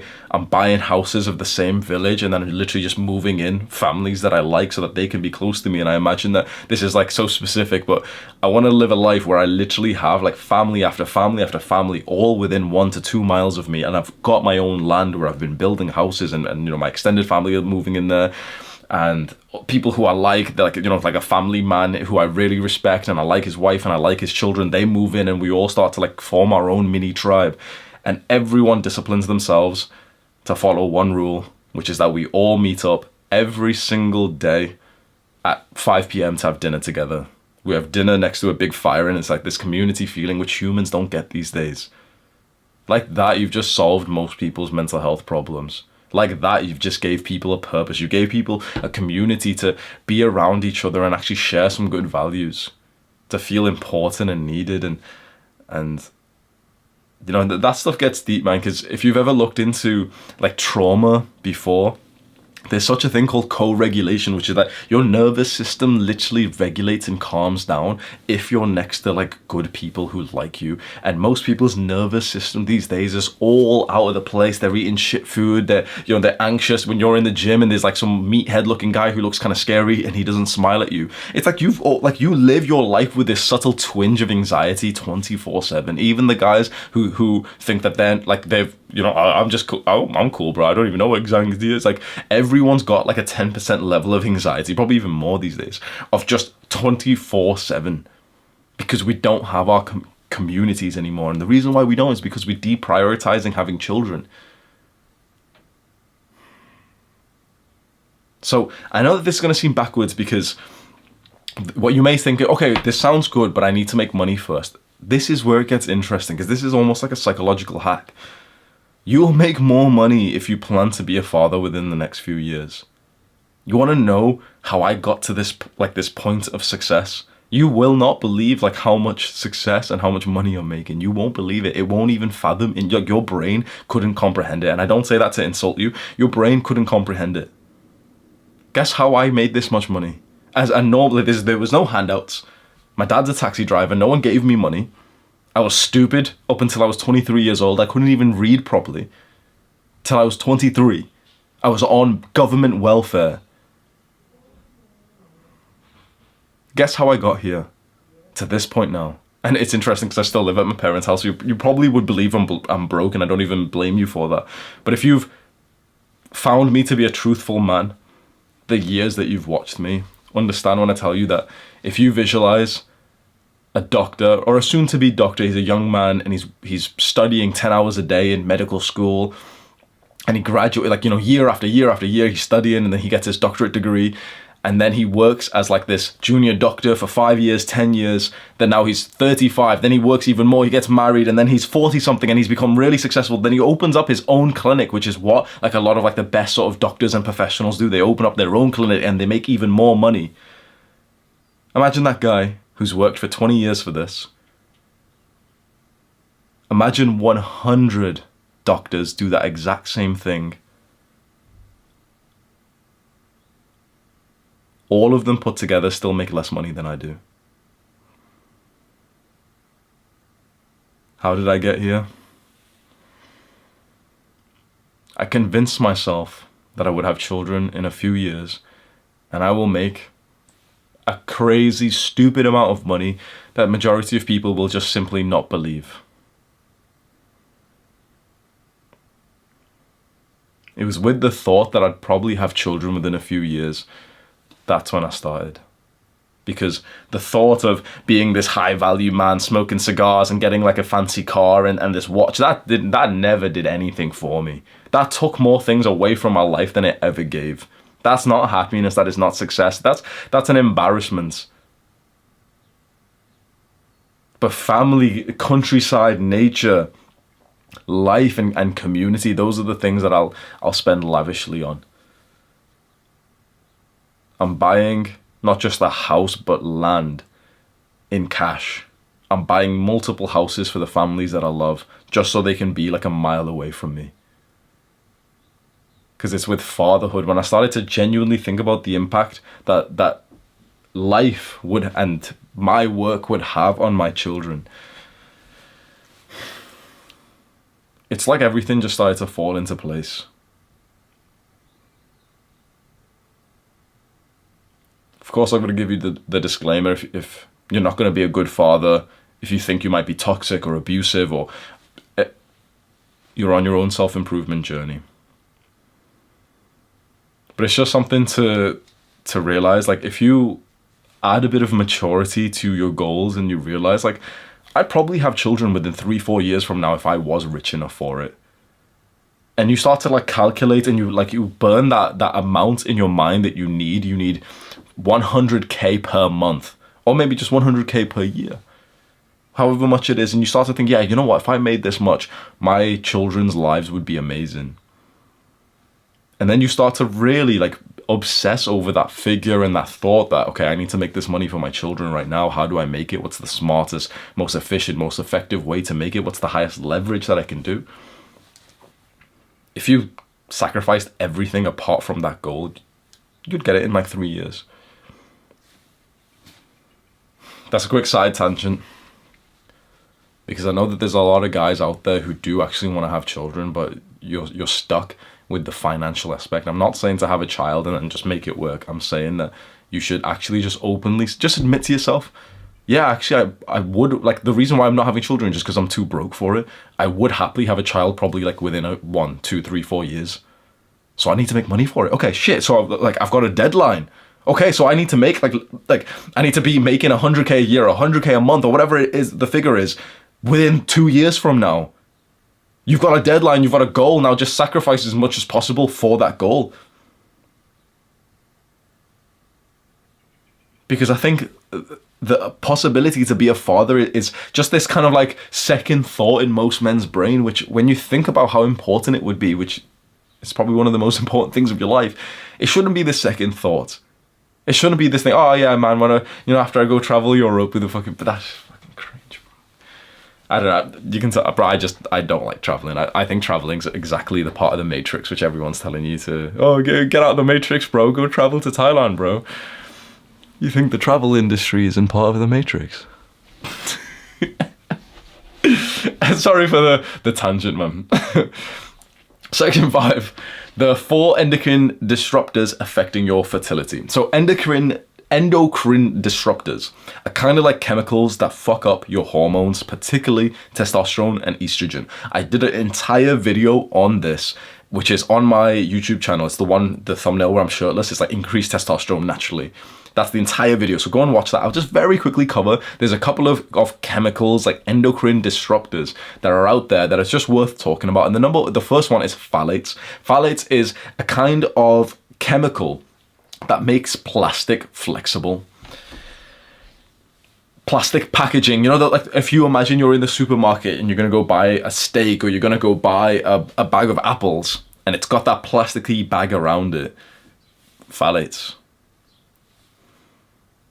And there's a paper that investigated this. There was strong evidence that phthalates decrease testosterone levels in men. Strong evidence that phthalates in the mother causes the testes in the fetus less testosterone to be produced. And there was quite strong evidence that phthalates decrease sperm count in men. So imagine that. These soft plastic material, which is phthalates, like this, it emits this chemical, which has got pretty strong evidence that it will lower your testosterone, your sperm. And whether your mother had it while she was pregnant with you or your wife has it while she's pregnant with your son, it will literally mess up his testosterone for life, by the way. That's permanent. You know, when you start to think about some of these things, is it crazy to think about that extreme life where you live in a house where there's absolutely no plastics, where you and your wife know just already, yeah, we're not going to buy the thing that's in plastic. You've already contacted the local farmer, you buy directly from him, and you've even done a deal with him where, for example, you pay him an extra $100 a week when he's delivering your stuff directly from the farm to you. He's bringing meat and eggs and milk and everything. And you tell him, I don't want it to touch plastic. This is something, I'm allergic, for example, just to explain it to him easily. And you give him an extra $100. Okay, here's some cardboard boxes, put it in this. Here's some like, it's called wax paper. You can put the meat in there instead and, you know, wrap it up instead of putting it into plastic. You pay him an extra $50, $100 a week just for him to like process, like to, you know, put your stuff in non-plastic stuff. You buy directly, like the fruit directly from him. It doesn't get sent to the factory where it gets packaged. It gets put in the plastic and it just sits there. It seems a bit extreme, but again, for your future son's testosterone, is that extreme? Because it seems, you know, hard to do these things right now. But once we've set this up, imagine once you've set up that imaginary deal with a nearby farmer, it's set up. Or imagine right here, right now, as like, you know, a young person and your mum's buying like the groceries, your parents buy it, you don't really look into that stuff. Is it totally hard for you to just like request from your mother, oh yeah, could we get that other style instead? For example, we're gonna actually, I'll tell you it right now actually. So there's another chemical which has got a big ass name. It's polytetrafluoroethylene, PTFE. It's known as Teflon. You've heard of, you know, Teflon pans, non-stick pans. Metal's not supposed to be non-stick. Like if you fry something on metal, it's not supposed to be non-stick. So they've put chemicals in that. And Teflon has been shown to decrease testosterone. Everything decreases testosterone and sperm count. Because this is like a modern invention that they're using random chemicals to like make your life slightly easier. You want to have like a pan that doesn't stick to the meat that you cook on it or the eggs. Well, guess how you do that? Put butter in the pan. And real butter. The point I was just about to make with the previous one is it so hard, for example, to convince your mother that instead of getting the seed oil butter, like in the UK, we've got this Cope one, which is called, I can't believe it's not butter. Yeah, because it's not. Because it's got seed oils in it. I can't believe it's affecting my sperm count. Go fuck yourself with your fucking marketing. What you need, so I said this to my mom once, I don't want this seed oil butter. Can you get like the real butter? Like it's called Lawpack in the UK. That's one of the brands. It's just butter. Like I don't want fucking plant rapeseed oil spread or whatever the fuck. Like most of it, if you go down the butter aisle, I'm telling you right now, most of it is Cope. Most of it is literally just seed oil spreads. It's just chemicals. What you want is pure, just cow, grass-fed butter. Nothing else. She goes and she gets me a big tub of it. It's in a tub, right? It's in a plastic tub. That's bad by itself. And I'm literally just looking, I'm like, that's Cope. That's definitely Cope. The first word I see on top of the tub is spreadable. And I already know that I don't even have to look at the ingredients list. Cope. Imagine fat from your body. Is that spreadable? Is that spreadable? Imagine like pure fat. Is that spreadable? No, right? So I look at the ingredients list of this spreadable thing, like by the company that usually produces really good stuff. Rapeseed oil. They're putting extra shit in here. So I told her specifically, like, I should have said this the first time. Sorry, like, I'm not going to eat this. The exact, like, the one, butter, if you want to have the non-stick pan, well, what you do is you get a pan that does stick, a pure cast iron stainless steel pan. You get real butter, which in the UK we call, it's the brand is called Lurpak, and it specifically is the ones which are kind of shaped like a brick. It's in kind of like a tinfoil wrapping. It's not in some plastic tub. It doesn't say fucking spreadable on it, because if it says spreadable, it's got oils. It's got seed oils. It needs to be like this kind of hard kind of texture that if you were buttering your bread, it would kind of rip it apart. And the idea is you just don't leave this in the fridge, then you leave it like in a container, like outside, so it's room temperature. Even that. Even when when you buy the right butter, if you buy the one that's spreadable, it's got extra seed oils that then fuck up your health. So is it that difficult, for example, for us to avoid this, and you tell your mother, can we just get this one? For example, you show her the exact picture of the one that you think is right. Can we get the apples that you can buy individually? Maybe we can go to like the farm store together instead of the ones that have already been processed. And you can just, like, if you don't think your parents are going to understand this, you can just tell them, like, oh, these ones just don't taste as good, please. Like, the farmer's one, and then we can support the farmers, and it's just kind of like fun. We can go together, and you end up going to like the farmer's market where you can literally buy like each individual apple, like there, like it's in your hand, compared to like a bag with all the like plasticky, like just sperm killing material there. So that was number 4, but we'll just say that's number 2. So the third chemical is called bisphenol A. You've heard of this one before, BPA. You've heard of these plastic companies, or these companies that have like plasticky stuff. They market their products as BPA free. BPA free is Cope. Now BPA, first of all, it makes plastics hard, so it's in everything, bro. The casing of this camera, it's got to be BPA. This phone, this computer mouse, hard plastic, probably BPA. Your phone case may be BPA. Like the Huel bottle. You've heard of the company Huel. A lot of YouTubers are doing sponsorships. BPA free. When they say BPA free, it's usually worse. You know why? Because BPA is a chemical that we understand. They put weird shit in it when it's BPA free. So it's still plastic. It's still fucking up your sperm.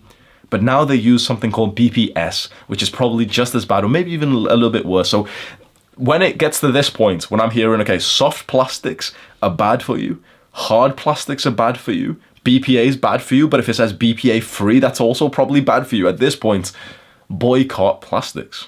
Just try your best to start one by one to replace the plastics around you. And it's as small as, for example, I just ordered a bunch of metal pens. So instead of using the normal plasticky ones, I just ordered a couple of metal ones because I journal for maybe an hour a day or something. So, okay, that's a small little change that I've made. And is it so hard for me for the rest of my life just to think I'm just someone who uses metal pens instead of the plastic ones? Now, there might be a time when I have to write something in some office or whatever it is. But I can just take control of that. And now that's probably a small amount of exposure compounded over my entire life that I've just gotten rid of. And pesticides. That's the 4th chemical that is like an endocrine disruptor. So pesticides are chemicals that are put over plants, usually plants, to kind of kill the insects on them. And you've probably heard of this before. Think about it. They're putting chemicals over the vegetables and the foods that you eat, which kills little animals and insects. And then you eat that vegetable. Don't worry, they'll just wash it with a bit of water.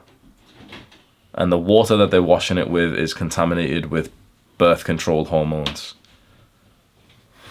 So I don't think it's crazy. Like, your diet, you do what you want, but I don't think it's crazy to start to consider that. What the fuck can you eat, bro?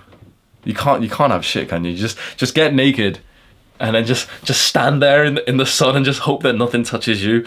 And like, oh, you can't be in the sun either because the sun gives you cancer. There's nothing you can do anymore, bro. No matter what you try and do, there's some chemicals affecting you. Still eat your vegetables and whatever diet you like, that's absolutely fine. But just bear these things in mind, that for probably like a lot of like low quality farms and low quality, if you go into a supermarket, the cheapest bag of fruit there or something, that's probably got a lot worse stuff. What you can start to do is go to the better supermarkets, and specifically the ones which are advertised as like the healthy ones, the organic, the pesticide free, they've got these words that like usually we just thought they were cope and we just walk past like, oh, but only macros matter, bro. Just give me the protein, bro. Now you're beginning to realize that those weird like skinny looking people who are going into like the organic part of the supermarket, which everything's more expensive, and we always just thought like, oh, it's stupid, it's got the same protein in it anyway. Well, there's actually a reason to go there, because you know what, the organic stuff is more expensive. Well, guess why? You're literally paying for a free for a testosterone boost. The other things are cheaper. You're saving it like pennies, but you're literally saying to yourself like, oh yeah, I would trade these pennies for 50 nanograms of testosterone. Is it really worth it? Now you're actually thinking about those skinny granola bar looking motherfuckers in the organic aisle. Maybe they were right. That like whole food section, the organic aisle where they don't even use like plastic wrapping for some of the things. You go directly to the farmer and buy directly from him. You go to the farmer's market and you even just, I know it can sound weird, but you can literally just tell people, like, let's say you go to some like actual farmer store or some like Asian store and they've got all the fruit outside. You can tell, oh no, don't put it in plastic, please. Don't put it in plastic, please. And then you bring your own little cardboard box, or you ask them, do you have anything else you could put it in, please? Oh yeah, I just plastic, I'm allergic. You can just say that, and people, like, no one's going to be sat there thinking like an intellectual asking you like, what's the allergy? I've never heard that before. They're just, most people are NPCs, so as soon as you say like, oh, allergies, they'll be like, oh, okay, here you go, here's a cardboard box. I said this yesterday. I was in the gym and I asked for an empty glass. And I specifically said glass, actually. I said empty glass because I was just going to make my own pre-workout. Like, I've got the pre-workout, I've got water and stuff, so I was just going to mix it there in the cafe of the gym just before I went up, whilst I was just like finishing a coffee and stuff. And then she just hands me a plastic one. And I was like, oh, no, sorry, like, I don't use plastic. And she like literally gave me like, oh, she was like, oh, and I was like, oh, it's like allergies. And she went, oh, okay. Like, they don't, everyone's an NPC, bro. So you can just say like, oh, I've got allergies, and they'll be like, oh, okay. Like, there's an actionable step that I think you should take right here, right now, and that you should continue doing every single day for the rest of your life. That is to never put your phone in your pocket again. There was a book written by an entrepreneur that you may have known of. His name's Tim Ferriss. He wrote The 4-Hour Workweek. He also wrote another book that you've probably not read, and the book title was The 4-Hour Body. And inside of this book, he gave these weird hacks for you to improve your body, and one of them was a way to double your sperm count, which also increases your testosterone. And it was by not keeping your phone in your pocket. So this guy, he's like an entrepreneur author.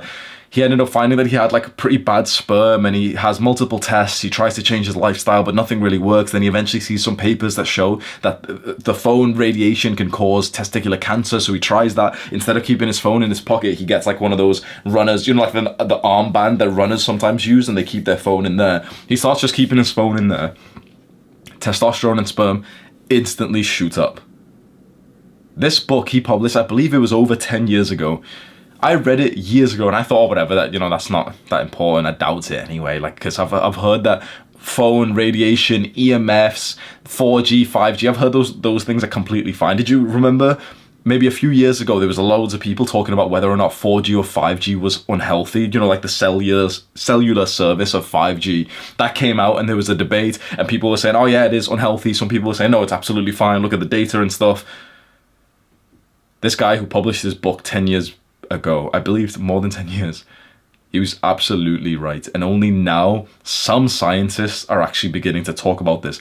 I'm surprised, right? Andrew Huberman's made an episode on this and literally no one talks about it. Keeping your phone in your pocket literally destroys your testosterone and your sperm, and I'm surprised that no one else in the space of like masculinity self-improvement even knows about this just yet.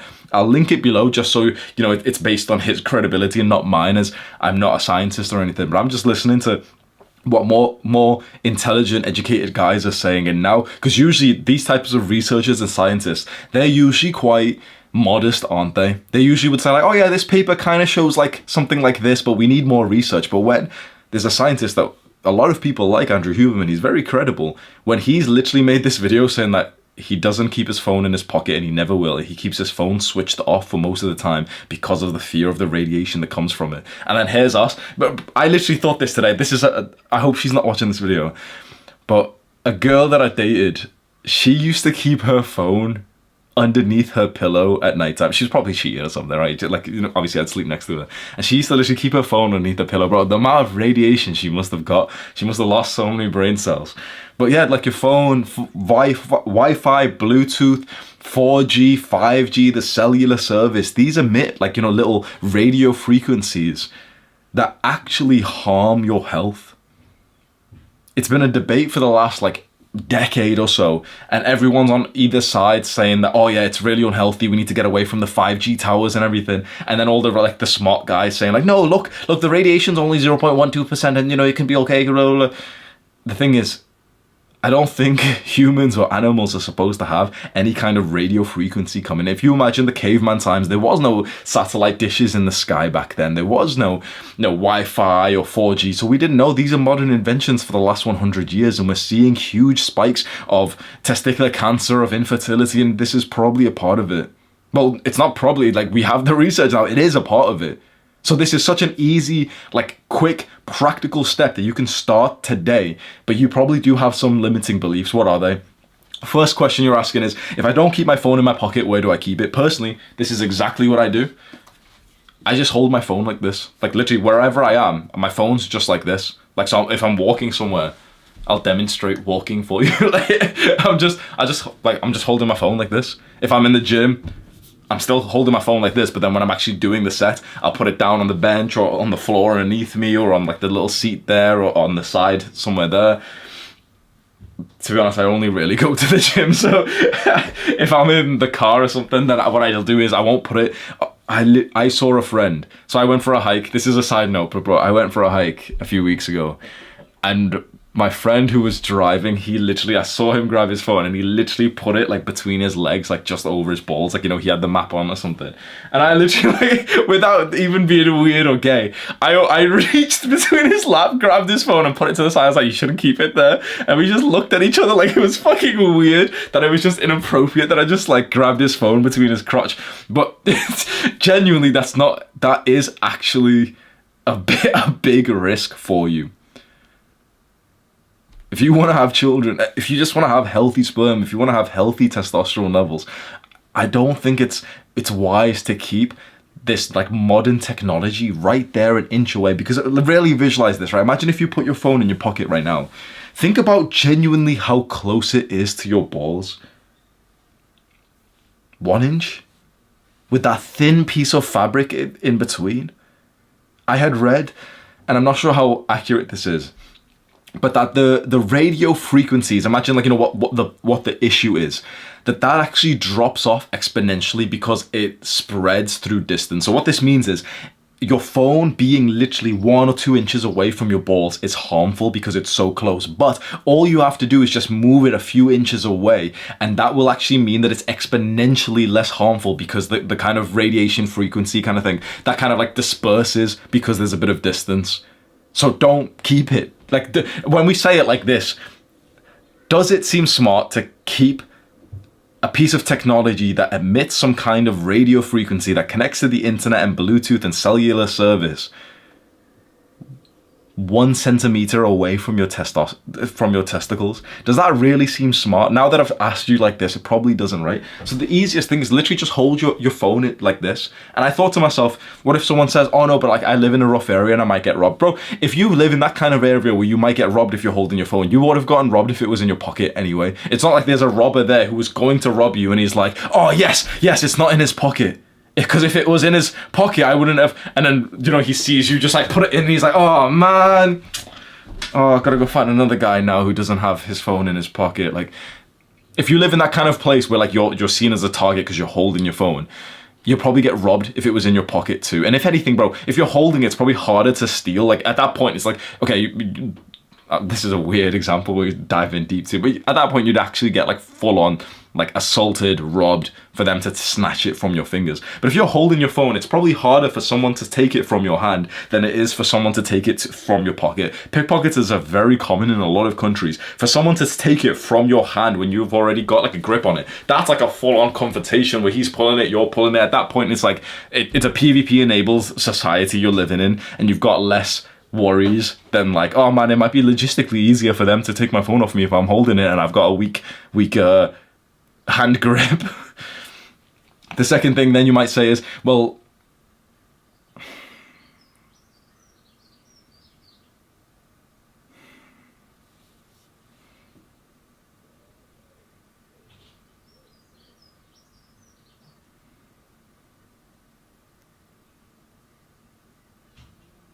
I was just going to pause the video and just like cope for a second, but because the next reason why I can imagine most people wouldn't follow this advice, to clarify, there's a limiting belief, which is probably a very common one, which you probably have in your mind right now. Because I've mentioned you could keep your phone on airplane mode, you could turn off the Wi-Fi and stuff. And probably the number one complaint about that is like, oh, but you know, like I want to keep I don't want to put my phone on airplane mode. I want to keep it on because, you know, I might get a message, I might get this. And it just made me think so deeply about the state of the world and the kind of lives we're living, where we're literally willing to sacrifice not only our health, but really our purpose of life to carry on the bloodline, to have children. We're willing to sacrifice that for a bit of connectivity so that we can get the message instantly instead of when we turn off airplane mode to actually use our phones. Because when I tell young people this very often, my phone's always on airplane mode. It's always on airplane mode. My computer usually is as well. In fact, at home, I literally have the Ethernet cable, you know, like the internet cable. It's plugged in. I had to buy the biggest one, like 50 meters. It's plugged in downstairs. My room's the furthest one away. And I could just have Wi-Fi, but I literally got like my dad to put it in underneath the carpet flooring all the way up to my room because I didn't want that extra like radiation just like fucking frying my brain or something. Which, this seems dramatic, but for the sake of protecting your health, is it really? Can you be too dramatic in improving your health? Can you really? Like, some people say you can. Those are people who don't actually think that health should be a priority. So with the advice that I give, I'm often seen as an extreme guy. My phone is on airplane mode 24/7. Apart from like the specific moment I go on my phone for something, I turn off the airplane mode, for example. I send the message that I need to send. Your phone updates, you receive the messages that you got. I've got 3 missed calls, so I look through them, check the voicemail, and I do that maybe 10 times a day. Is that like, that seems so different from everyone else, but really just think to yourself, how much would that negatively impact my life, really? Because I'm still replying to the people who I want to reply to. People are calling me and then just leaving a voicemail, or they're not leaving a voicemail, but then there's a missed number, so I literally just call that back. Oh, hi, you called me yesterday. Oh, okay. What am I missing out on? I think our brains have been injected with so much FOMO that for you to even consider something like not keeping your phone next to your balls, not having your phone emit all this radiation, not sleeping with your phone underneath your pillow, that seems kind of like scary for us, which is just so sad, because I totally understand why we get this FOMO, because we've started to associate our phone's usage genuinely with our social lives. It's like your tribe is now through the phone, and so if you take a step back through your phone or your computer and you're going on to like a dopamine detox, it feels hard to take a step back from social media, for example, because we've started to associate social media with our actual social connection, because it kind of is these days. But then when you think about the benefits of the life that you've gotten now that you use social media less since you've been watching my videos, it's worth it, right? I think this is the next step. And again, it seems kind of strange what I'm telling you, which is never keep your phone in your pocket again. Your phone's normal state should be that it's on airplane mode, and you purposely turn it off airplane mode with like something in specific in mind. And by the way, that's also an awesome way to just reduce your screen time as well, because you've just got intention. I literally will grab my phone for a purpose, thinking of one specific person to message, or, to check this one thing. And I will turn off airplane mode and do that, and then turn it back on. I didn't miss out on anything in the meantime. Being disconnected from, all the people around the world on your phone, it's like, it's not as bad as it seems, Sure, you don't reply to someone as fast as possible, but the amount of extra focus that you get, the improvement to your mental health, and now we know through research, your physical health, your sexual health. It's a shame that more people don't follow this. Because even whilst I'm saying this, even whilst you're like nodding your head thinking, oh yeah, this is right, normal people won't follow this, bro, there's a chance that you won't either. Because your phone's still on the normal mode, isn't it? It's not on airplane mode right now, is it? Now, you might cope and might say, yeah, I'm going to turn it on airplane mode right now, with a bit of like a bit of aggression. Yeah, I'm going to do it right now. That's not going to do shit, bro. That's not going to do shit. Because it's not about turning it on right now, and then 2 hours from now, you'll turn it off to message someone, and then you'll just forget to put it back on, and you'll go back to living your normal life. Just another self-improvement video for you to mentally masturbate over.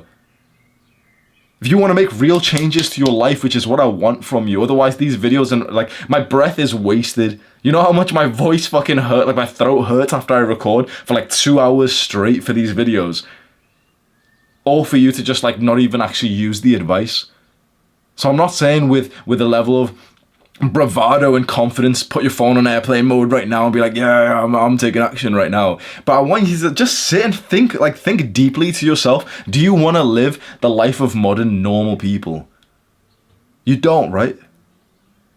So then you need to start to see yourself and start to behave like someone who's totally different to them.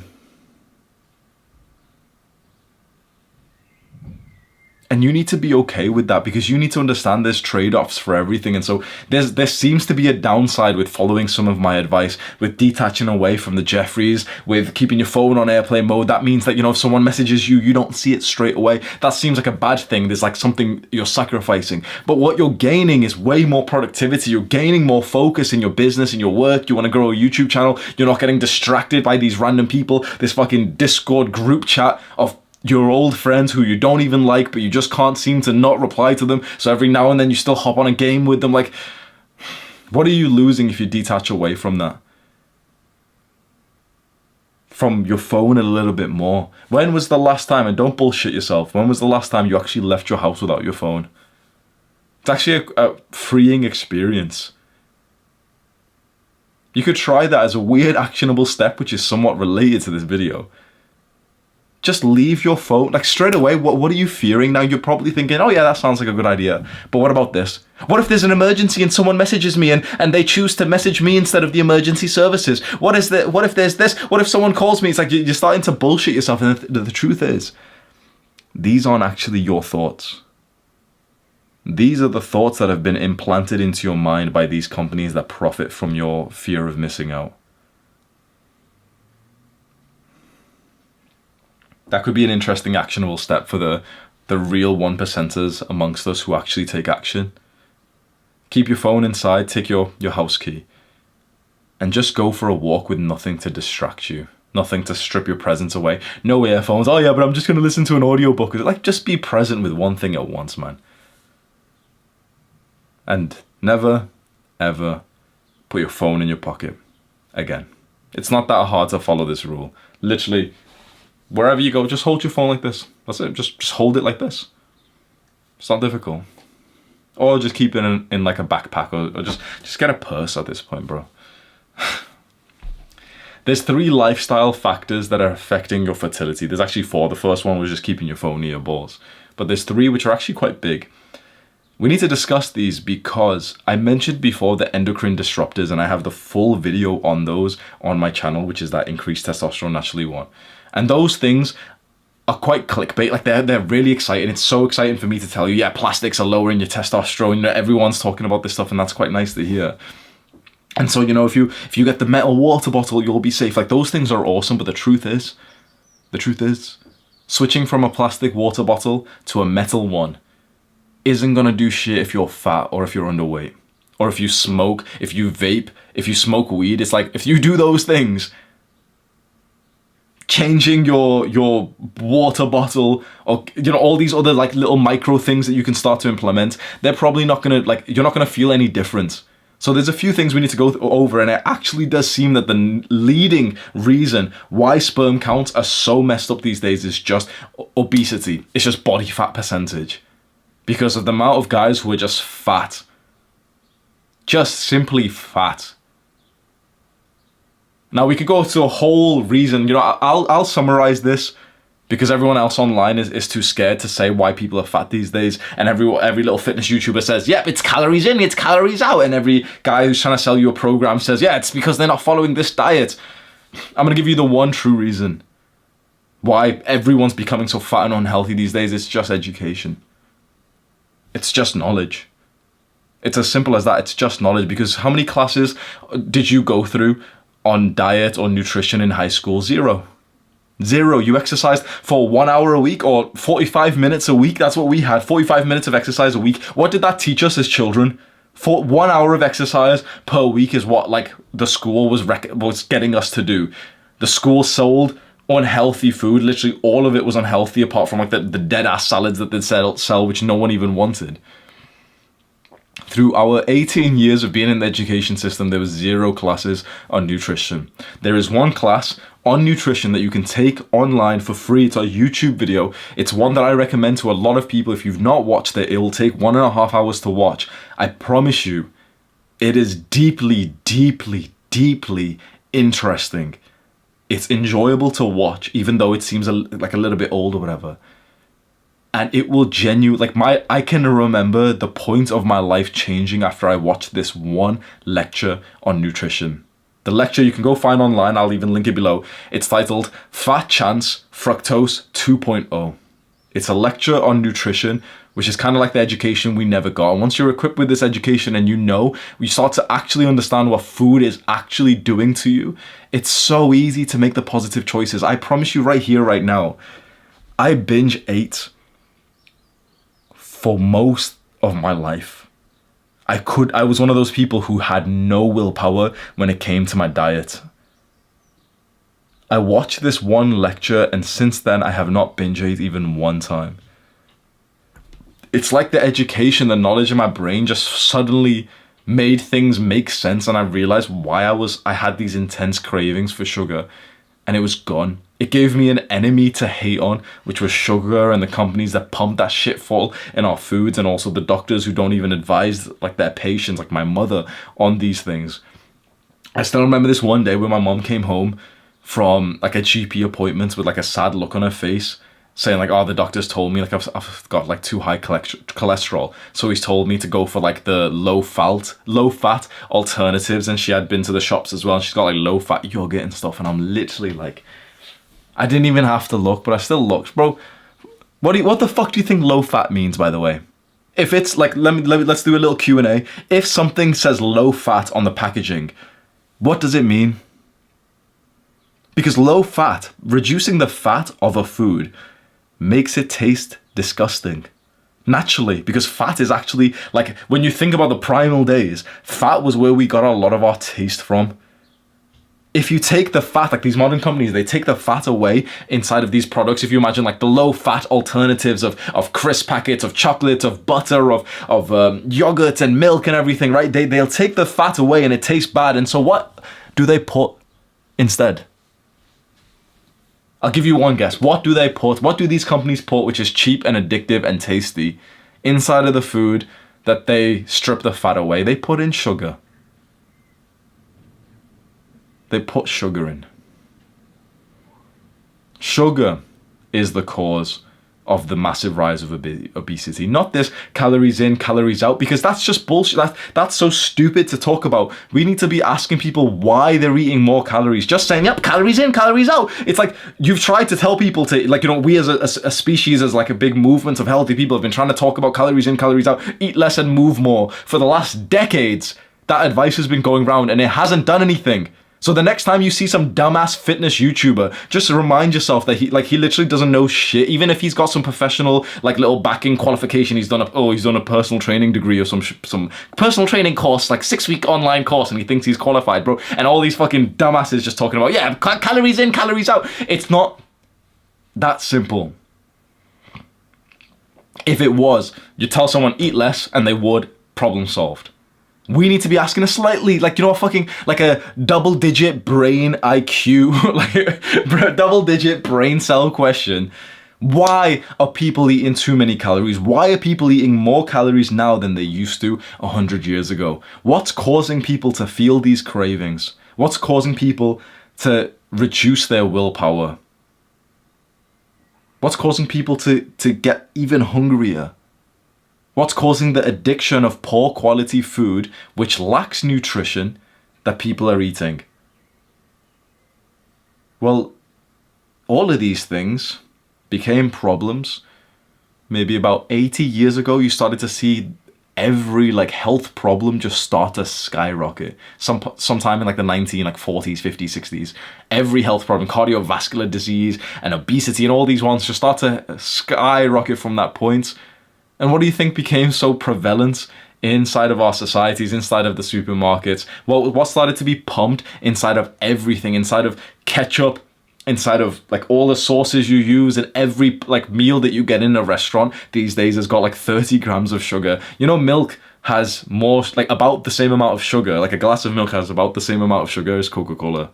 And people think milk is healthy, and it's actually very estrogenic as well, by the way. Like that's a separate topic. But actually, no, it's not even a separate topic, bro. Like, literally, there was one research study I read, right?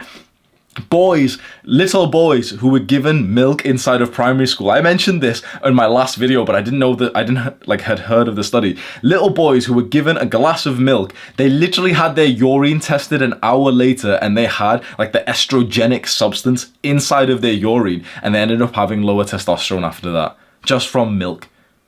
And so I started my previous video talking about this, where inside of our school, every single day we would have like a designated milk break. I don't know if this was just a UK thing, but we literally got sat down inside of primary school, and the teachers would bring in carton after carton of milk with nice little plastic straws. Every day just fucking lowering your testosterone levels. Inside of school. With your obese teacher. It sounds like a dystopian reality when you think about that. You've got an obese teacher who's telling you that milk's going to give you healthy bones. The milk's got 25 grams of sugar in and it lowers your testosterone. And you've got a plastic straw to just add it all together. Oh, bro. So obesity, or just let's just say body fat percentage, is the first and major lifestyle issue. A lot of us young people don't need to worry about this. You're not totally fat, it's fine. Being too shredded can also mess up with your hormones as well. A lot of like fitness guys will say this, and bodybuilders will say this. If you really do shred down to the point that you have like a full-on 6-pack or 8-pack, you know, like fitness Instagram ready, that's probably going to mess up your testosterone and probably sperm too, because you're just so deprived of nutrients. In fact, the best macronutrients for like I was going to say hormone health, but honestly just health, it's fat. It is absolutely crucial that you have a high-fat diet. Absolutely crucial. I couldn't imagine eating in any other way. And I know that bodybuilders and guys who are really into the gym, as I have been, like to go on a high-carb diet instead and lower their fat to like 50 grams a day. That just blows my mind, because at that point you're sacrificing your health and your hormones and your brain's cognitive function just for hopefully another rep in the gym. It's sure, bro, go and make your gains 100%, but see what you can do when you're actually eating the diet that's optimum for your health, your mental cognition, and also still great for the gym. High-fat diet is perfect for that. You don't want to get too high of a body fat percentage, and you don't want to be too lean. So this is that like stereotypical advice. Maybe be 12 to 18% body fat. There's no point us really saying, oh, well, you can be 13.5, because none of us actually really know what our body fat percentage is. You might think you do because you just have this arrogance of thinking, yeah, but I know how to calculate it just by looking. No one really calculates it wrong. Calculates it right, unless you've had like a DEXA scan recently. So the idea is like, just don't be fat, just don't be really shredded. Done. The second thing is smoking. 29% decrease in sperm count for those who smoked weed once a week. 29% decrease in your sperm if you smoke weed once a week. Weed also lowers testosterone because it increases prolactin. Huberman's podcast on cannabis, go and watch that if you're a weed smoker. You're literally like killing your testosterone by smoking that. It's just a fucking disgusting drug. I lost a fucking year and a half of my life. You might have heard my story in like previous videos. A year and a half of my life I was just smoking every day. It just used to make me so introspective, which a lot of people think is like cool. Oh yeah, just give me deep thoughts, bro. I just get so creative. It's just cringe because you're not doing any like hard work at that point. Yeah, sure, you're getting in these deep conversations, but you're not taking any action when you're smoking every day. So it's pointless. I still have journal after journal underneath my bed of the ones that I filled out whilst I used to smoke every day, thinking that I was being productive. Journal after journal after journal. I've got them stacked up underneath my bed. They're sad to go through. I literally, honestly, I cry every single time I read the journals that I wrote, the multiple journals that I wrote when I used to smoke every single day, because it's just embarrassing. Every day I'm talking about the pain of being broke, the pain of like cheating on my diet again yesterday with shit food, and I don't change anything. Day after day after day is these sad journal entries where I'm just not changing anything. It's like, oh, I smoked again last night and we ordered food and I didn't even have the willpower to do it. Okay, the goal is to like make $100 from my business this month. Didn't even do anything. The goal is to work on my drop shipping business for 4 hours this week. Didn't even do half an hour. Over a year and a half of journal entries like that. What a stupid, useless and just unproductive drug. Oh, but it helps me relax. You're a fucking Jeffrey, bro. Shut up. And then alcohol. Everyone's got their little drug of choice. Like, people say that. Some people say, oh, everyone's got their drug of choice. I don't need a fucking stimulant, or I don't need something to like change the way I feel, because I'm not some fucking cretin who needs to be like stimulated by something else. And yeah, sure, okay, sweet. There's a bit of sugar, there's caffeine, sweet. Okay, that's it. I mean, yeah, caffeine's a drug. I guess maybe caffeine might be mine. I have coffee, ooh. But fuck me, like alcohol, smoking, what's the other... Everyone's got some kind of vice these days, bro. It's just embarrassing. Alcohol. There's a paper of 1,200 young Danish men. A couple of beers a week showed a small but significant decrease in their sperm. And the more that someone drinks, the worse their sperm, testosterone, and just health in general is. That seems like common sense, right? But it made me... So 40 units is what they've said. 40 units of alcohol, which I believe would be around 10 to 15 beers in the entire week, which is, it's quite a lot. But I want you to think right now, like, how much are some young people having in a party? Because it might be more than that. I think America still has quite a big drinking culture, but it's more, from what I know about like American movies, or I don't know if this is how it is there, but I'm pretty sure like Americans and people around the world don't drink that much compared to the UK. From what we saw in movies here is like the Americans will have like a frat party or something, and a guy will come in like, oh yeah, let's get wild tonight, and he's got like a 6-pack, and there's like 10 guys there like, oh yeah, whoa, we're getting drunk, bro, like yeah, like they're sharing out beers. In the UK we don't do that, bro. In the UK we drink straight vodka before we get ready to go out and drink. What I'm about to tell you might seem like I'm exaggerating for people who aren't in the UK, but anyone in the UK can confirm what I'm saying is not even that crazy. Me and my friend, it was very, very often, I'm talking literally 2 to 3 times a week, me and him would go out. We lived together as well, right? It was standard. This wasn't like a special thing. Me and him are going to go out. This was actually kind of fun. And what we'd do is we'd just message each other, W ? And that would mean, do you want to hop on Fortnite, pre-drink, drop some kids, and then also go out and like get girls afterwards. And so he'd send me W ? I'd reply W, and out of nowhere he'd walk in, he's got like bags and stuff. Okay, sweet. There's a bottle of vodka, a 1 liter bottle. 1 liter.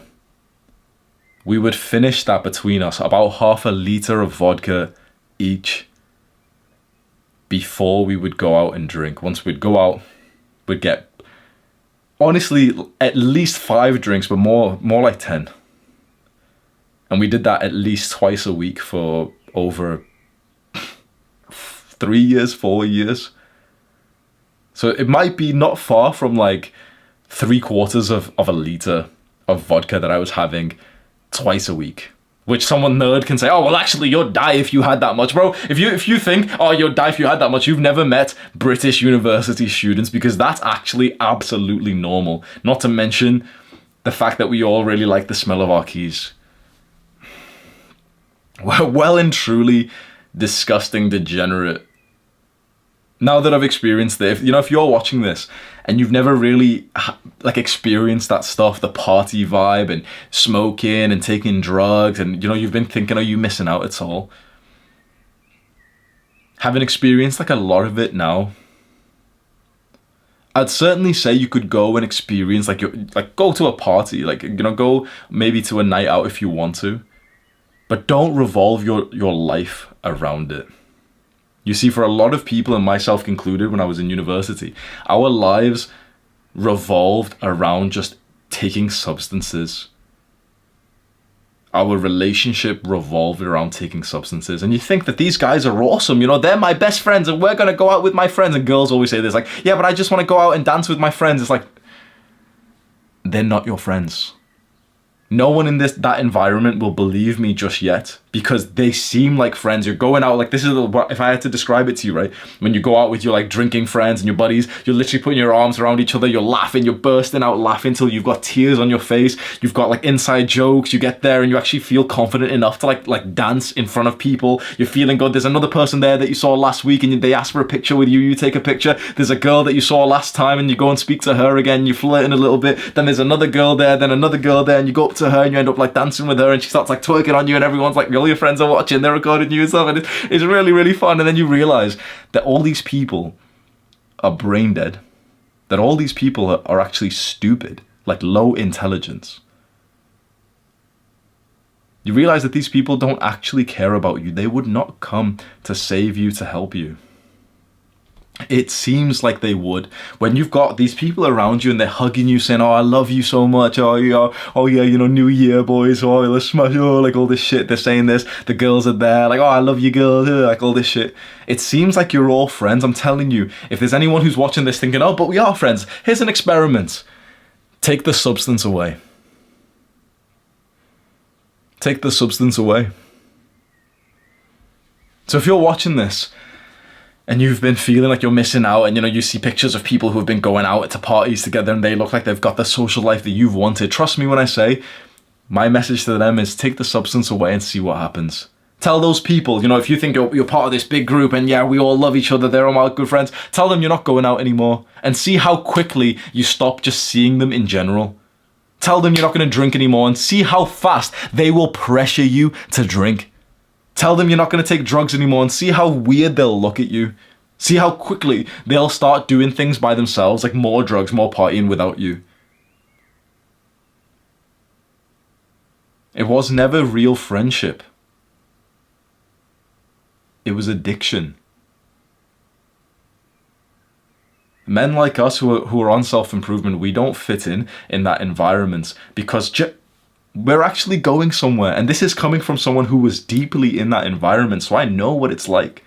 And the thing is, just in general, when you look around the world, let's say 99% of people aren't doing shit. Let's be honest, right? Now, what do you think that percentage is of the people who are there drunk in the club right now? 99.99. There's one guy who's actually onto something productive, he's actually gonna become successful in the party or the club, and it's you. You're the only one in there. You're the best of the fucking room. It's why would you want to be in the room where everyone else is just beneath you? And it's these degen environments as well, just dirty, sloppy, just unhygienic environments.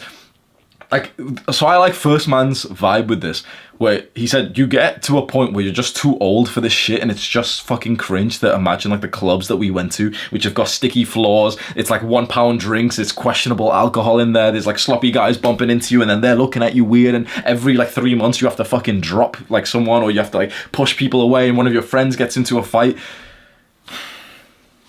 If you still want to drink and stuff, just go somewhere a little bit more sophisticated and maybe have a little bit less alcohol than getting full-on steamy, sloppy drunk. Because in this study, 40 units of alcohol had a 33% decrease in your sperm count. 40 units. So from what I know, 40 units is about what someone maybe on average on a night out in the UK would have. I'm talking 10, 15 drinks of like some kind of cider or beer or like a whole bunch of vodka. 33% decrease in sperm count, and Huberman has said that whatever decreases your sperm probably will decrease your testosterone as well.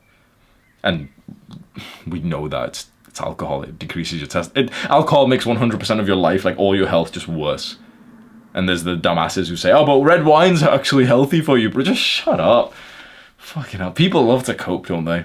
It's the same with video games. Like, oh, but 1 hour at the end of the day to just rest, bro. Oh, but just one joint at the end of the day just because it helps me relax and be creative. Everyone loves to believe that their bad habit is actually productive.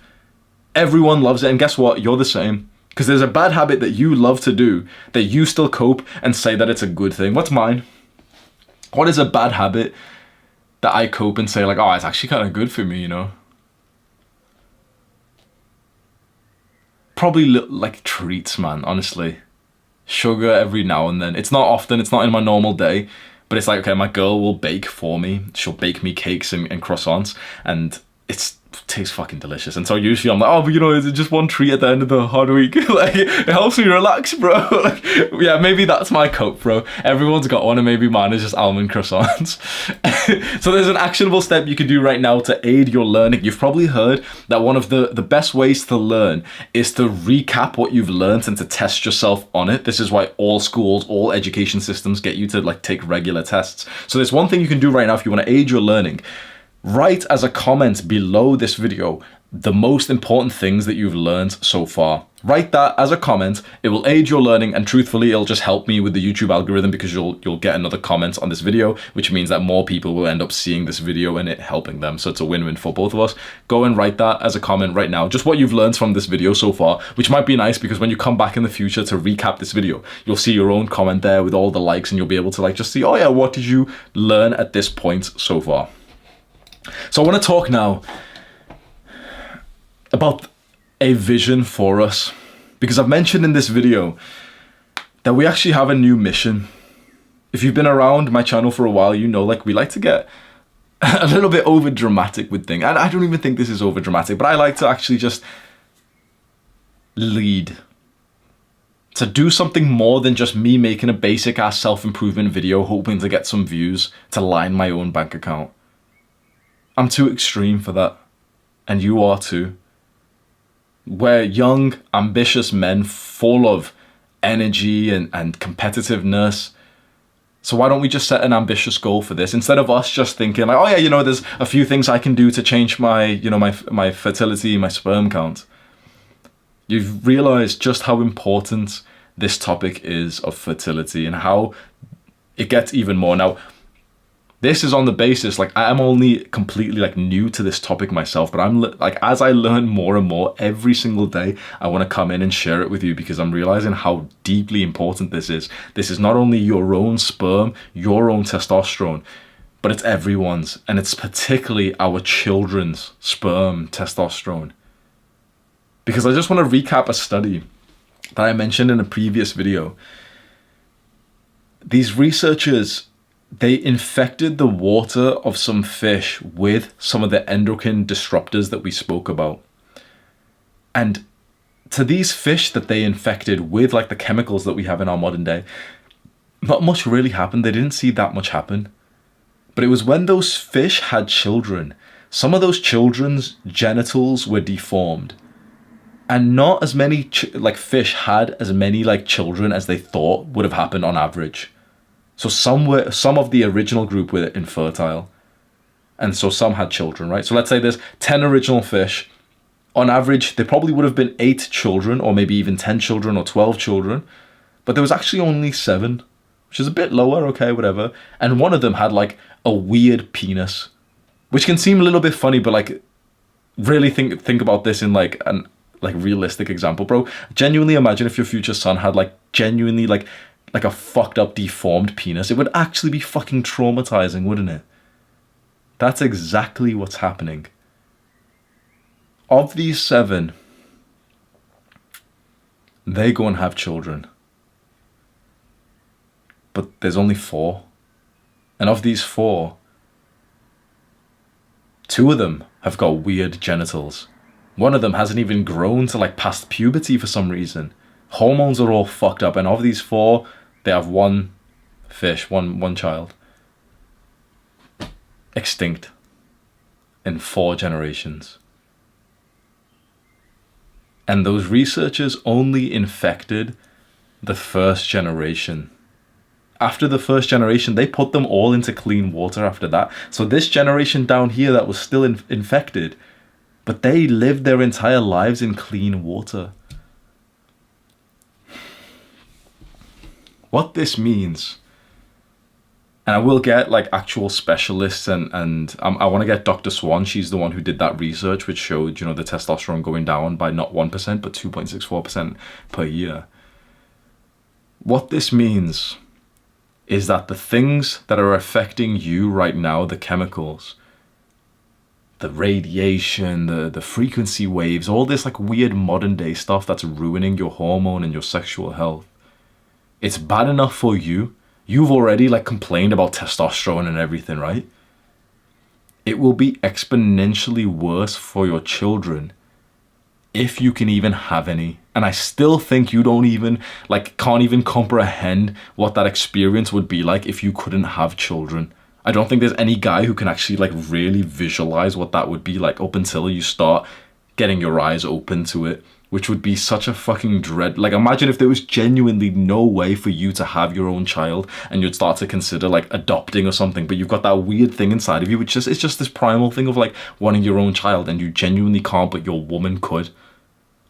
Imagine if your wife divorces you because of that, and you might say, oh, no, she wouldn't, but you know, there can be sort of like a woman, for example, who really like 100% wants children, who it wouldn't be crazy for her to like leave you if you couldn't.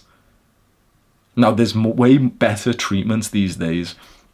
There's IVF, there's all these like kind of fertility treatments that are getting better and better, and I've also been thinking now might be a really good time to invest in some fertility companies, because I think we're going to need them.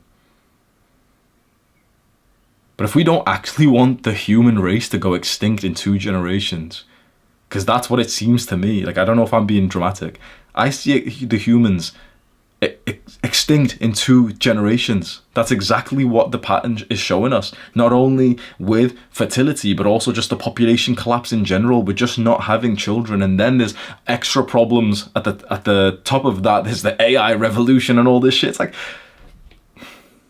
the truth is, we're not nerds. We don't understand like the AI stuff, and you know, maybe we could try, but there's something which is more relatable to us, and it's this fertility crisis. It's something that is actually close to our hearts because it links very much with hormone health, like testosterone. That's why I'm well and truly dedicated to make a dent in this issue, as like a guy who's got influence with, you know, the audience that we have of guys who just kind of like me and they'd listen to my message to improve their lives.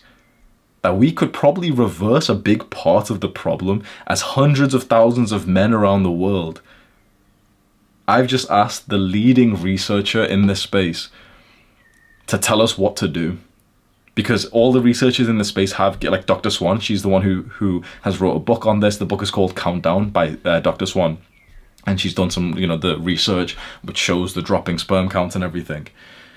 But all of those people have never had the platform or the influence that like an influencer does. And so I asked her, I know that you've gave out personal recommendations. Let's get a water filter. Let's do this. Let's do this. But imagine if you could like lead a movement of hundreds of thousands of active guys who would literally do what you say. What would you tell them to do? I'm waiting on her response. Because the vision that I'm seeing, there's 2 dark visions. There's one where it's like that Children of Men style one, where literally like fertility is rare. There's not many women who can even get pregnant anymore because men's fertility is horrible. Women's fertility is horrible. There's just like a lack of children. And imagine you're that guy who just genuinely can't have children. Imagine it's your brother or your male best friend who genuinely can't. Or maybe you do have children, and the moment you see your baby boy, it looks like he's got like a fucked up penis. You see him get older and older, and he never tells you, but somehow you find out that like Even when he's 18 years old, he's genuinely got a micro penis, which again, like, you might laugh at or something, but like, really, like, use some empathy here to think, like, that genuinely would be fucking traumatic for him and for you as his father. How unfair of a life that would be, that would be setting up your future son with the shit that's going on right now. And then imagine his children, if he has any.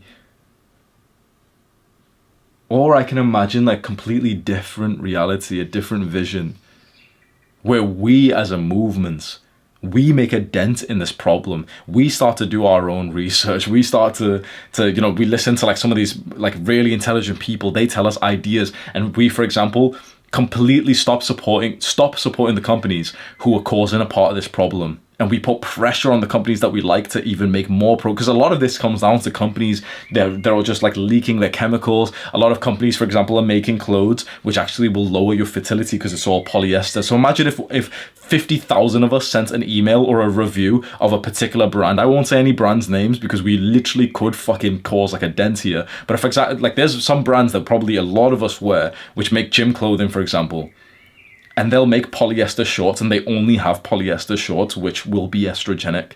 Imagine if they got 50,000 complaints telling them we want to see, like, an organic cotton line. They would do it. And imagine if we put that pressure onto 50 different companies, 15 or 10 of them really make huge changes, and suddenly there's, like, a whole organic cotton line which doesn't affect your testosterone, and so we've actually got clean clothing. Then the next thing is that we do that with, I don't know, electronic devices, or we do it with companies that we've seen have been dumping so many chemicals into the water, or we do it with, something like that. Like there's ideas just come into my brain, and imagine the progress we can make till eventually there is hope.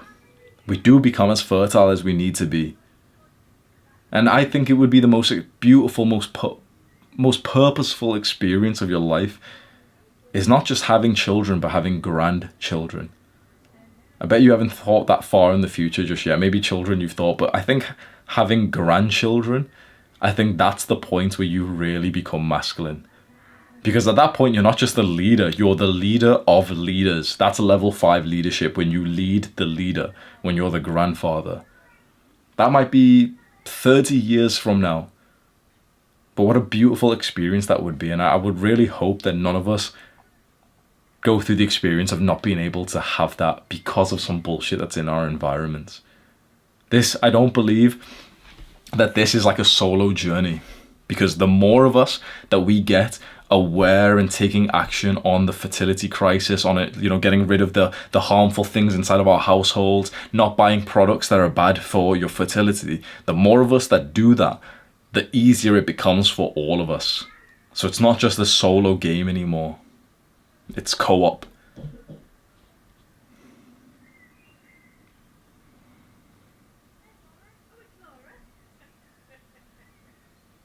I'm thinking that right now, one of the best things we can do, this is just like a quick foresight. There's no complete, absolute, okay, this is what we're going to do as a movement, because I'm learning these things as we go along. I'll never lie to you and pretend to be more enlightened than I actually am. But I do believe the route that we'll go down as a movement is all entrepreneurial. We'll completely stop supporting, stop buying from companies that are just producing harmful chemicals, harmful products, and they're not changing, they're not responding to us. We'll put a lot of pressure into the companies that we like, with respect, with politeness, and hopefully see them make some progress, and they actually make, imagine the new clothing line or new products which don't use plastics. And to see entrepreneurs come out and make their own things, especially as part of our community. If you want to make your own clothing line and it's completely plastic free, from the packaging to the actual clothing, imagine how we could support some good entrepreneurs here. Because in the end, everything comes down to entrepreneurship, really. In the end, because we live in capitalistic societies, everything comes down to just the guy who's making money with his company and has the right mission. So far, the mission has been wrong. The mission has just been about, for these old school companies to make profit for their shareholders, and so they don't care about the health of the people around the world. But the modern entrepreneur is coming to light. The community-minded entrepreneur. And they're amongst us. Maybe it's for you. Maybe you've got some kind of business idea that we could support as a movement. Suddenly you've got way more customers than you thought you'd get at this initial stage, because I just liked your business and I ended up sharing it, and you've got 100 orders overnight. because you're helping us with this movement. Ideas are coming to my mind, and it is an amazing thing. And one thing I will tell you, there is already sites out there which they're not totally aligned to our movements of countering the fertility crisis, but they are very aligned in the values that they are against, for example, using plastics and harmful chemicals. And a bunch of them, the easiest way to find them, whatever product you're looking for, just go onto Google and search, for example, organic. So organic supplements, organic clothing. I only ever wear 100% wool anymore. There's a couple of sites that I personally buy from. I'll link them below as well. There's one clothing site, and another one is like a home care site where I get my toothpaste from, which is, I've got the yellow light, so my teeth don't look as white as they should do right now because my screen is like yellow for the nighttime. But that's how I get my teeth white. I use like this non-fluoride toothpaste, which doesn't decrease your testosterone. I use bars of soap that are completely natural. I use deodorant, which isn't an aerosol spray because that fucks up your hormones. I use like a roll-on stick, which has like 4 ingredients. So I'll link those products below. You can go support the same companies that I support because they're actually doing good. And this brings us to a very interesting point, because I had never thought bigger than myself in terms of, like buying products. Have you ever thought of like the impact it really has on society, on your health indirectly?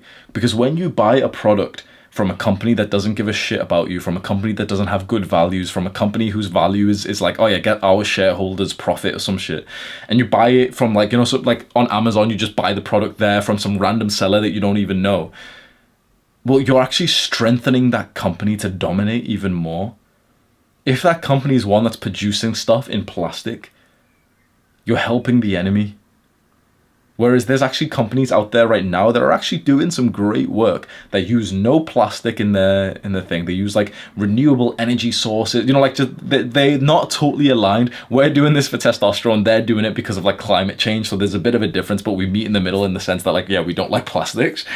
But if we found some like young entrepreneurs, yeah, it would be incredible. So there's opportunities available with this, because if you're going to help me with this movement, then bro, like let's get you some customers if you're entrepreneur minded. So for your own individual sense, there's a plan of action that I want to leave you with. Apologies, my throat is very dry. I've spoke for hours and hours today. So literally do this right now. Number 1, never keep your phone in your pocket again. 2, keep your phone on airplane mode and manually turn it on. Manually turn it off airplane mode to use it. So never keep your phone in your pocket. Keep your phone on airplane mode. Disable the airplane mode manually when you want to use it, and then put airplane mode back on again. Look around at the plastics in your environment and choose a good couple of things that you can make some changes on. For example, I don't use a phone case anymore, because most phone cases have got that plasticky, rubbery material. I bought a phone case which was actually leather. This is the issue with buying stuff from Amazon. Amazon sellers aren't held enough requirements to be honest with this. So I bought one which said 100% leather, but then it still had plastic in it, and you couldn't use it without the plastic. Like I was going to tear the plastic out, but you couldn't use it. So it's like, you have to be careful buying stuff from Amazon, because you could search for 100% cotton, but it won't be. So it's just something to bear in mind. I tried finding a few phone cases, couldn't find one which wasn't plastic, so I just stopped using it, because it's something that I hold, or at this point I was actually keeping it in my pocket, but I hold it now, and I didn't want to hold some plastic thing for like 2 hours a day or whatever. So just look around and just find some like easy replacements. If there's something that's plastic, see if you can easily replace it. One of the easiest ones is just the metal water bottle. You can get the exact same one as me. It's Super Sparrow. This is a good company. Yeah. Super Sparrow, you get it. Make sure you get the one that's pure stainless steel. This is the level you want to get to, right? So if you find this company on Amazon, it's cheap as well. It's like a 1 liter one. I've got 3 of these in my room. And you'll go onto the page and there's loads of different colors. Ooh, which color do I want? I want to get you to the level where you're so self-conscious, like health conscious, where when you see for example, the Amazon shopping page for this, and you see that it's got 10 different colors, instead of thinking, oh yeah, which color do I want? You think to yourself, wait, how have they put that color on the other ones? What chemical have they used for that?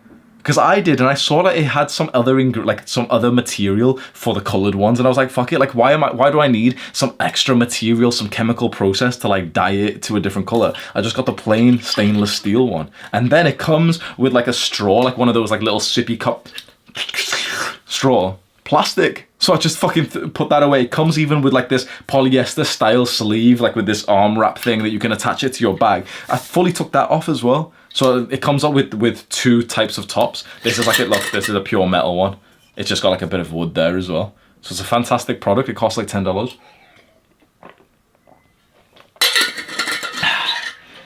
Oh, that was a much needed sip of water, bro. So number 5. And that was number 4. Number 5, throw out some of your polyester clothing, especially the ones that you get warm and sweaty in, and especially underwear. So you need to start to become the guy who checks the labels of the clothes that you wear, because if you see that the clothing is 100% polyester, it's estrogenic. And I totally understand, because I said this in a previous video. Polyester clothing's usually the best. It's, you know, the gym clothing, the Gymshark style clothing, and the little vest thing, and the gym shorts. They look awesome. They look a lot better than like normal cotton clothing. But if they're polyester or nylon or any of these weird materials that have gone through all this chemical processing and they're literally made from like plastics, it's estrogenic. Now imagine that, let's say the gym shorts. When they get hot and sweaty, then more of the chemicals will be released. Because it's not crazy when I tell you that, for example, if you heat up plastics, you know, like a meal prep plastic tub with food inside of it, like Tupperware, if you heat that up in the microwave, the chemicals in it are going to be worse when they heat it up, right? This has been proven with research. So when you're wearing clothes especially that you get sweaty in, you really don't want them to be polyester clothing. Not the socks, and especially not the underwear. So you should have no polyester, especially underwear, bro. You should have no polyester underwear. And preferably you should start buying, like what I would say to you, to just start. You don't have to go through your entire wardrobe. I did. I wanted to go extreme. I literally, we have like a sort of landing space outside my room where everyone's room connects. The entire space was just full all over the floor of my clothes. I went one by one, my entire wardrobe, this big box here, one by one, and threw out literally 95% of it, because all of it was like 100% polyester clothing. A lot of the pieces, bro, I really, really liked. I liked a lot of those clothes, but I just thought to myself, okay, sure, I can like something, but the thing is, I can probably find other like safe to wear cotton stuff in the future, which I like as well. Like I like this shirt. It's plain. It fits comfy. It's nice. The shirt that I wore at the start of this video as well, also 100% cotton. I wouldn't even have thought it with this type of material, but cotton can obviously be changed in a lot of ways. So what you just want to do is, when you start to buy clothing or when you're in the shop, start to look at this label here and just read it and see what the material is. If it's cotton or wool, it's absolutely fine. If it says elastane, polyester, if it says any of those, probably don't buy it.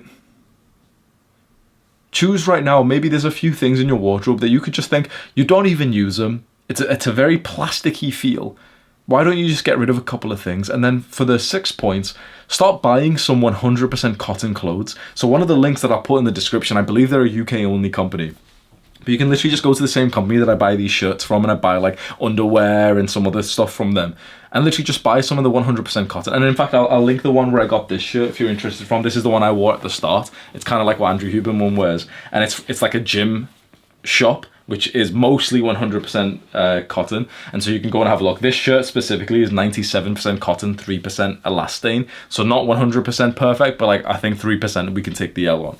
But certainly if there's a little jumper that you're wearing which is 100% polyester, and you go to the gym in it, like every single day in the gym I see people wearing like this plasticky outfit, like these, you know, like the plasticky kind of jacket. You'll know the kind of ones I'm talking about next time you go to the gym. Just have a look around at which motherfucker in there is killing their testosterone and sperm levels, and also hurting yours because they're next to you, and because when they buy those clothes they're actually supporting the company who keeps on making that kind of clothing.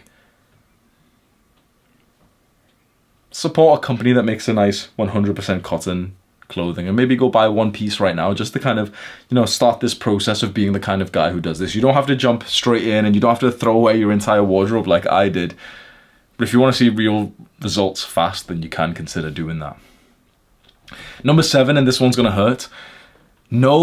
Stop using the normal cosmetic products like hair gel, wax, toothpaste, shower gel, deodorant, aftershave, the normal things, and just start looking online for the organic stuff. So for example, like I said, never ever use like, you know, the aerosol spray deodorant, like fucking Lynx and stuff, because if it's got a smell, if it's got a fragrance, it's estrogenic. And it's also, when you think about it, imagine the fucking chemicals in that. Whereas you can get the roll-on deodorant ones, and obviously roll-on, like I don't like using a roll-on thing, I just wanted to use the sprays.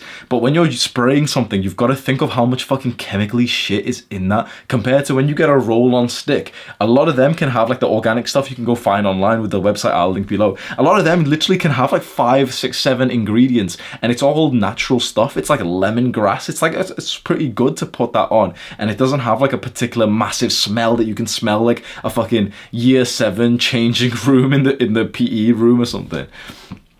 Same, you've already heard about toothpaste. Switch over to the kind of one I've got, which is more of a powder, and it's just got like a few ingredients, and it doesn't have fluoride and all the other weird stuff inside of it. Pretty much every cosmetic that we use is actually estrogenic. And when you really just, if I just ask you the question, do you know the chemicals they've put in the stuff that you use? The aftershave, the perfume, the deodorants, the hair gel, do you know any of the ingredients in there? Can you imagine that putting that stuff on your skin would actually be good for you?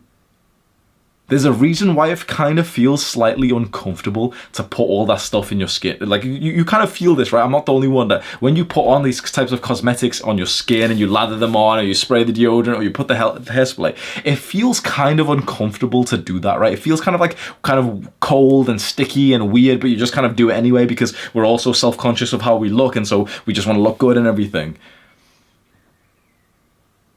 But you're literally lathering on stuff that's killing your health just to style your hair in a certain way, compared to just buying for the same price the organic version of it, which literally has real world ingredients instead of like weird lab chemicals.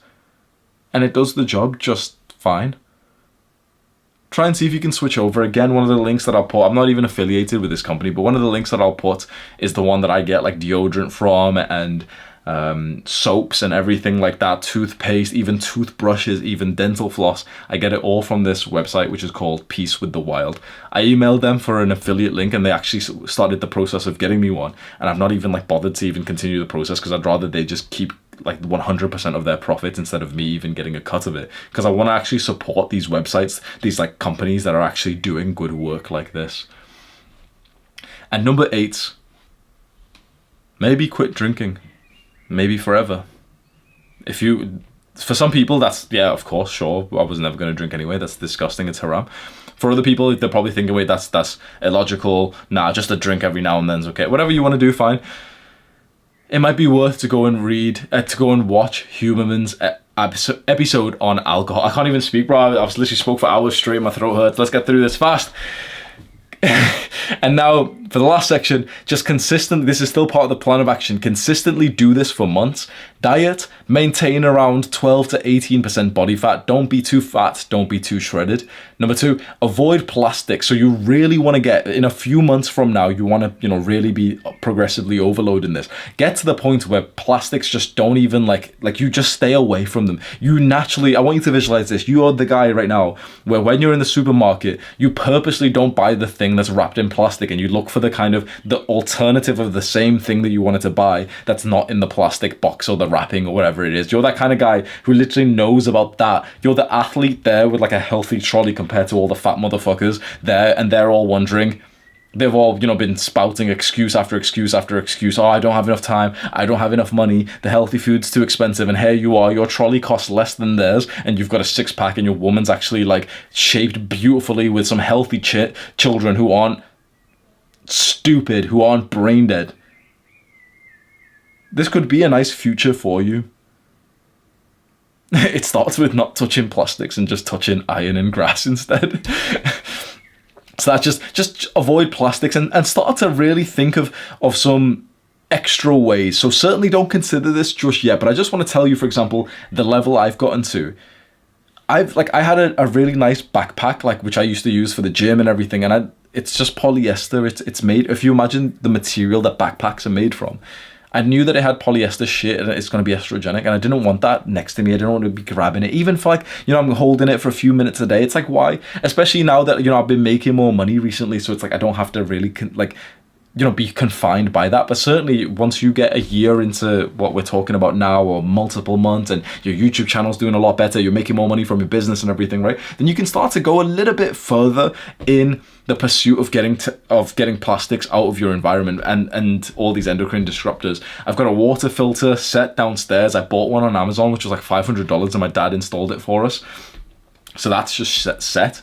Our water doesn't have women's birth control hormones in it anymore. Which that's a whole separate topic in itself, but just hopefully you know what that means. But think about that. I have a water filter which 99.999% of the population don't have, and that means that we don't have women's birth control hormones in our water. What a sentence to say.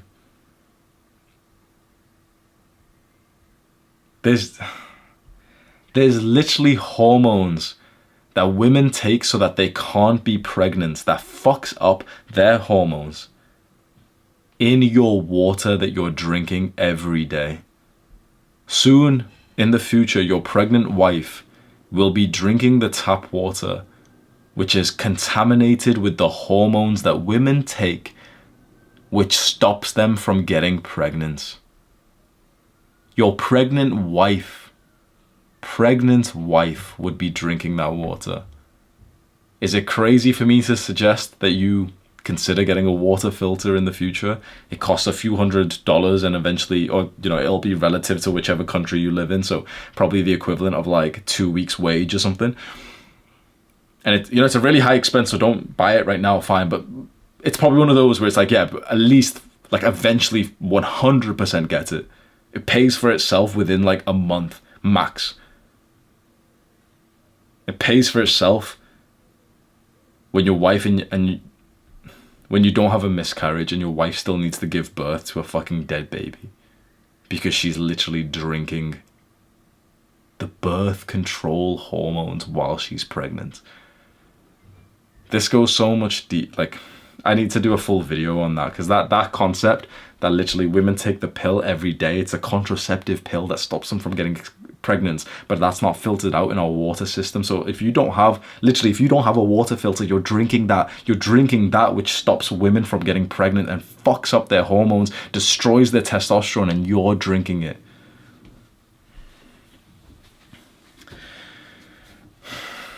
With plastics, what I was going to say is that I changed out that bag that I had for a leather one. So I bought like just a pure leather bag. It's got goat skin leather or something. I don't care about like, oh, you're harming animals. I don't give a fuck. So I've got like a goat skin leather bag, which I have instead, which looks kind of badass as well. Get used to using your phone and laptop intentionally. So months from now, it'd be awesome for you to get to the point where you always used your laptop, your phone, and technology in general, like with a good intention. You knew why you were grabbing your phone. You knew exactly the task that you were gonna do. That'd be an awesome point for you to get to. And finally, number 6, for something to consistently do for months and months and months, literally have a 100% cotton wardrobe. Become the kind of guy who always checks the material of his clothes, and within a couple of months from now, your entire wardrobe is 100% cotton. You only support the companies that are making good cotton clothes from now on. Cotton or natural fibers like wool, for example. There's not that many that you can really use. These days, everything's just made out of like polyester or like the really nice... I won't even say that, because like, there's just still awesome clothes in wool and cotton and everything. But you would be surprised at how many of your clothes are estrogenic. If you go and have a look at the labels, you'll get sick. What I'll say right here, right now, go through, and especially your underwear, you know, the boxers, throw the ones that are polyester out. If they've got this kind of plasticky material, if it's not clear that they're 100% cotton, I would throw them away and just go buy some 100% cotton boxers.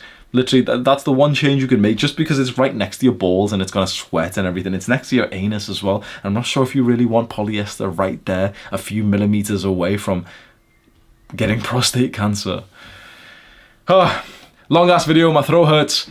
let me do my quick call to actions, my quick plugs, and then we can all end the day. If you're learning from this, please subscribe to the YouTube channel. That's the best zero-cost way to support myself, the work that I do here. You can subscribe to the podcast on Spotify. So if you just search up my name on Spotify, you'll see a picture, you'll see like the podcast, which I'm shirtless and I'm like flexing like this. You can go and look on that if you want like the audio versions of these videos. And sometimes I post like exclusive like voice memos there. So you may as well just go subscribe there. You can give it a 5-star review. You can check out Adonis School if you're interested in building your business, growing your YouTube channel, learning more from me and making friends and having this like private space with like lots of other people who are on self-improvement. That's the link in the description. It's the only product that I sell and I'm very proud of it. If you're not already following me on social media, I post educational and inspiring content. Social media is definitely not good for a lot of people, but if you do like, you know, you are a man who can be responsible for that and you actually use it in like a productive manner, and for example you've benefited from my YouTube channel, then you might benefit from my Instagram and my Twitter. My Instagram is @cultleaderhamza and my Twitter is Hamza Adonis, @Hamza Adonis. I use both of them for genuinely about 10 minutes a month, literally. A lot of what I post on Twitter and Instagram are not the things that I post on YouTube, by the way. Thank you. And remember that if there is hard work that is essential for you to do, make it effortless. Mwah!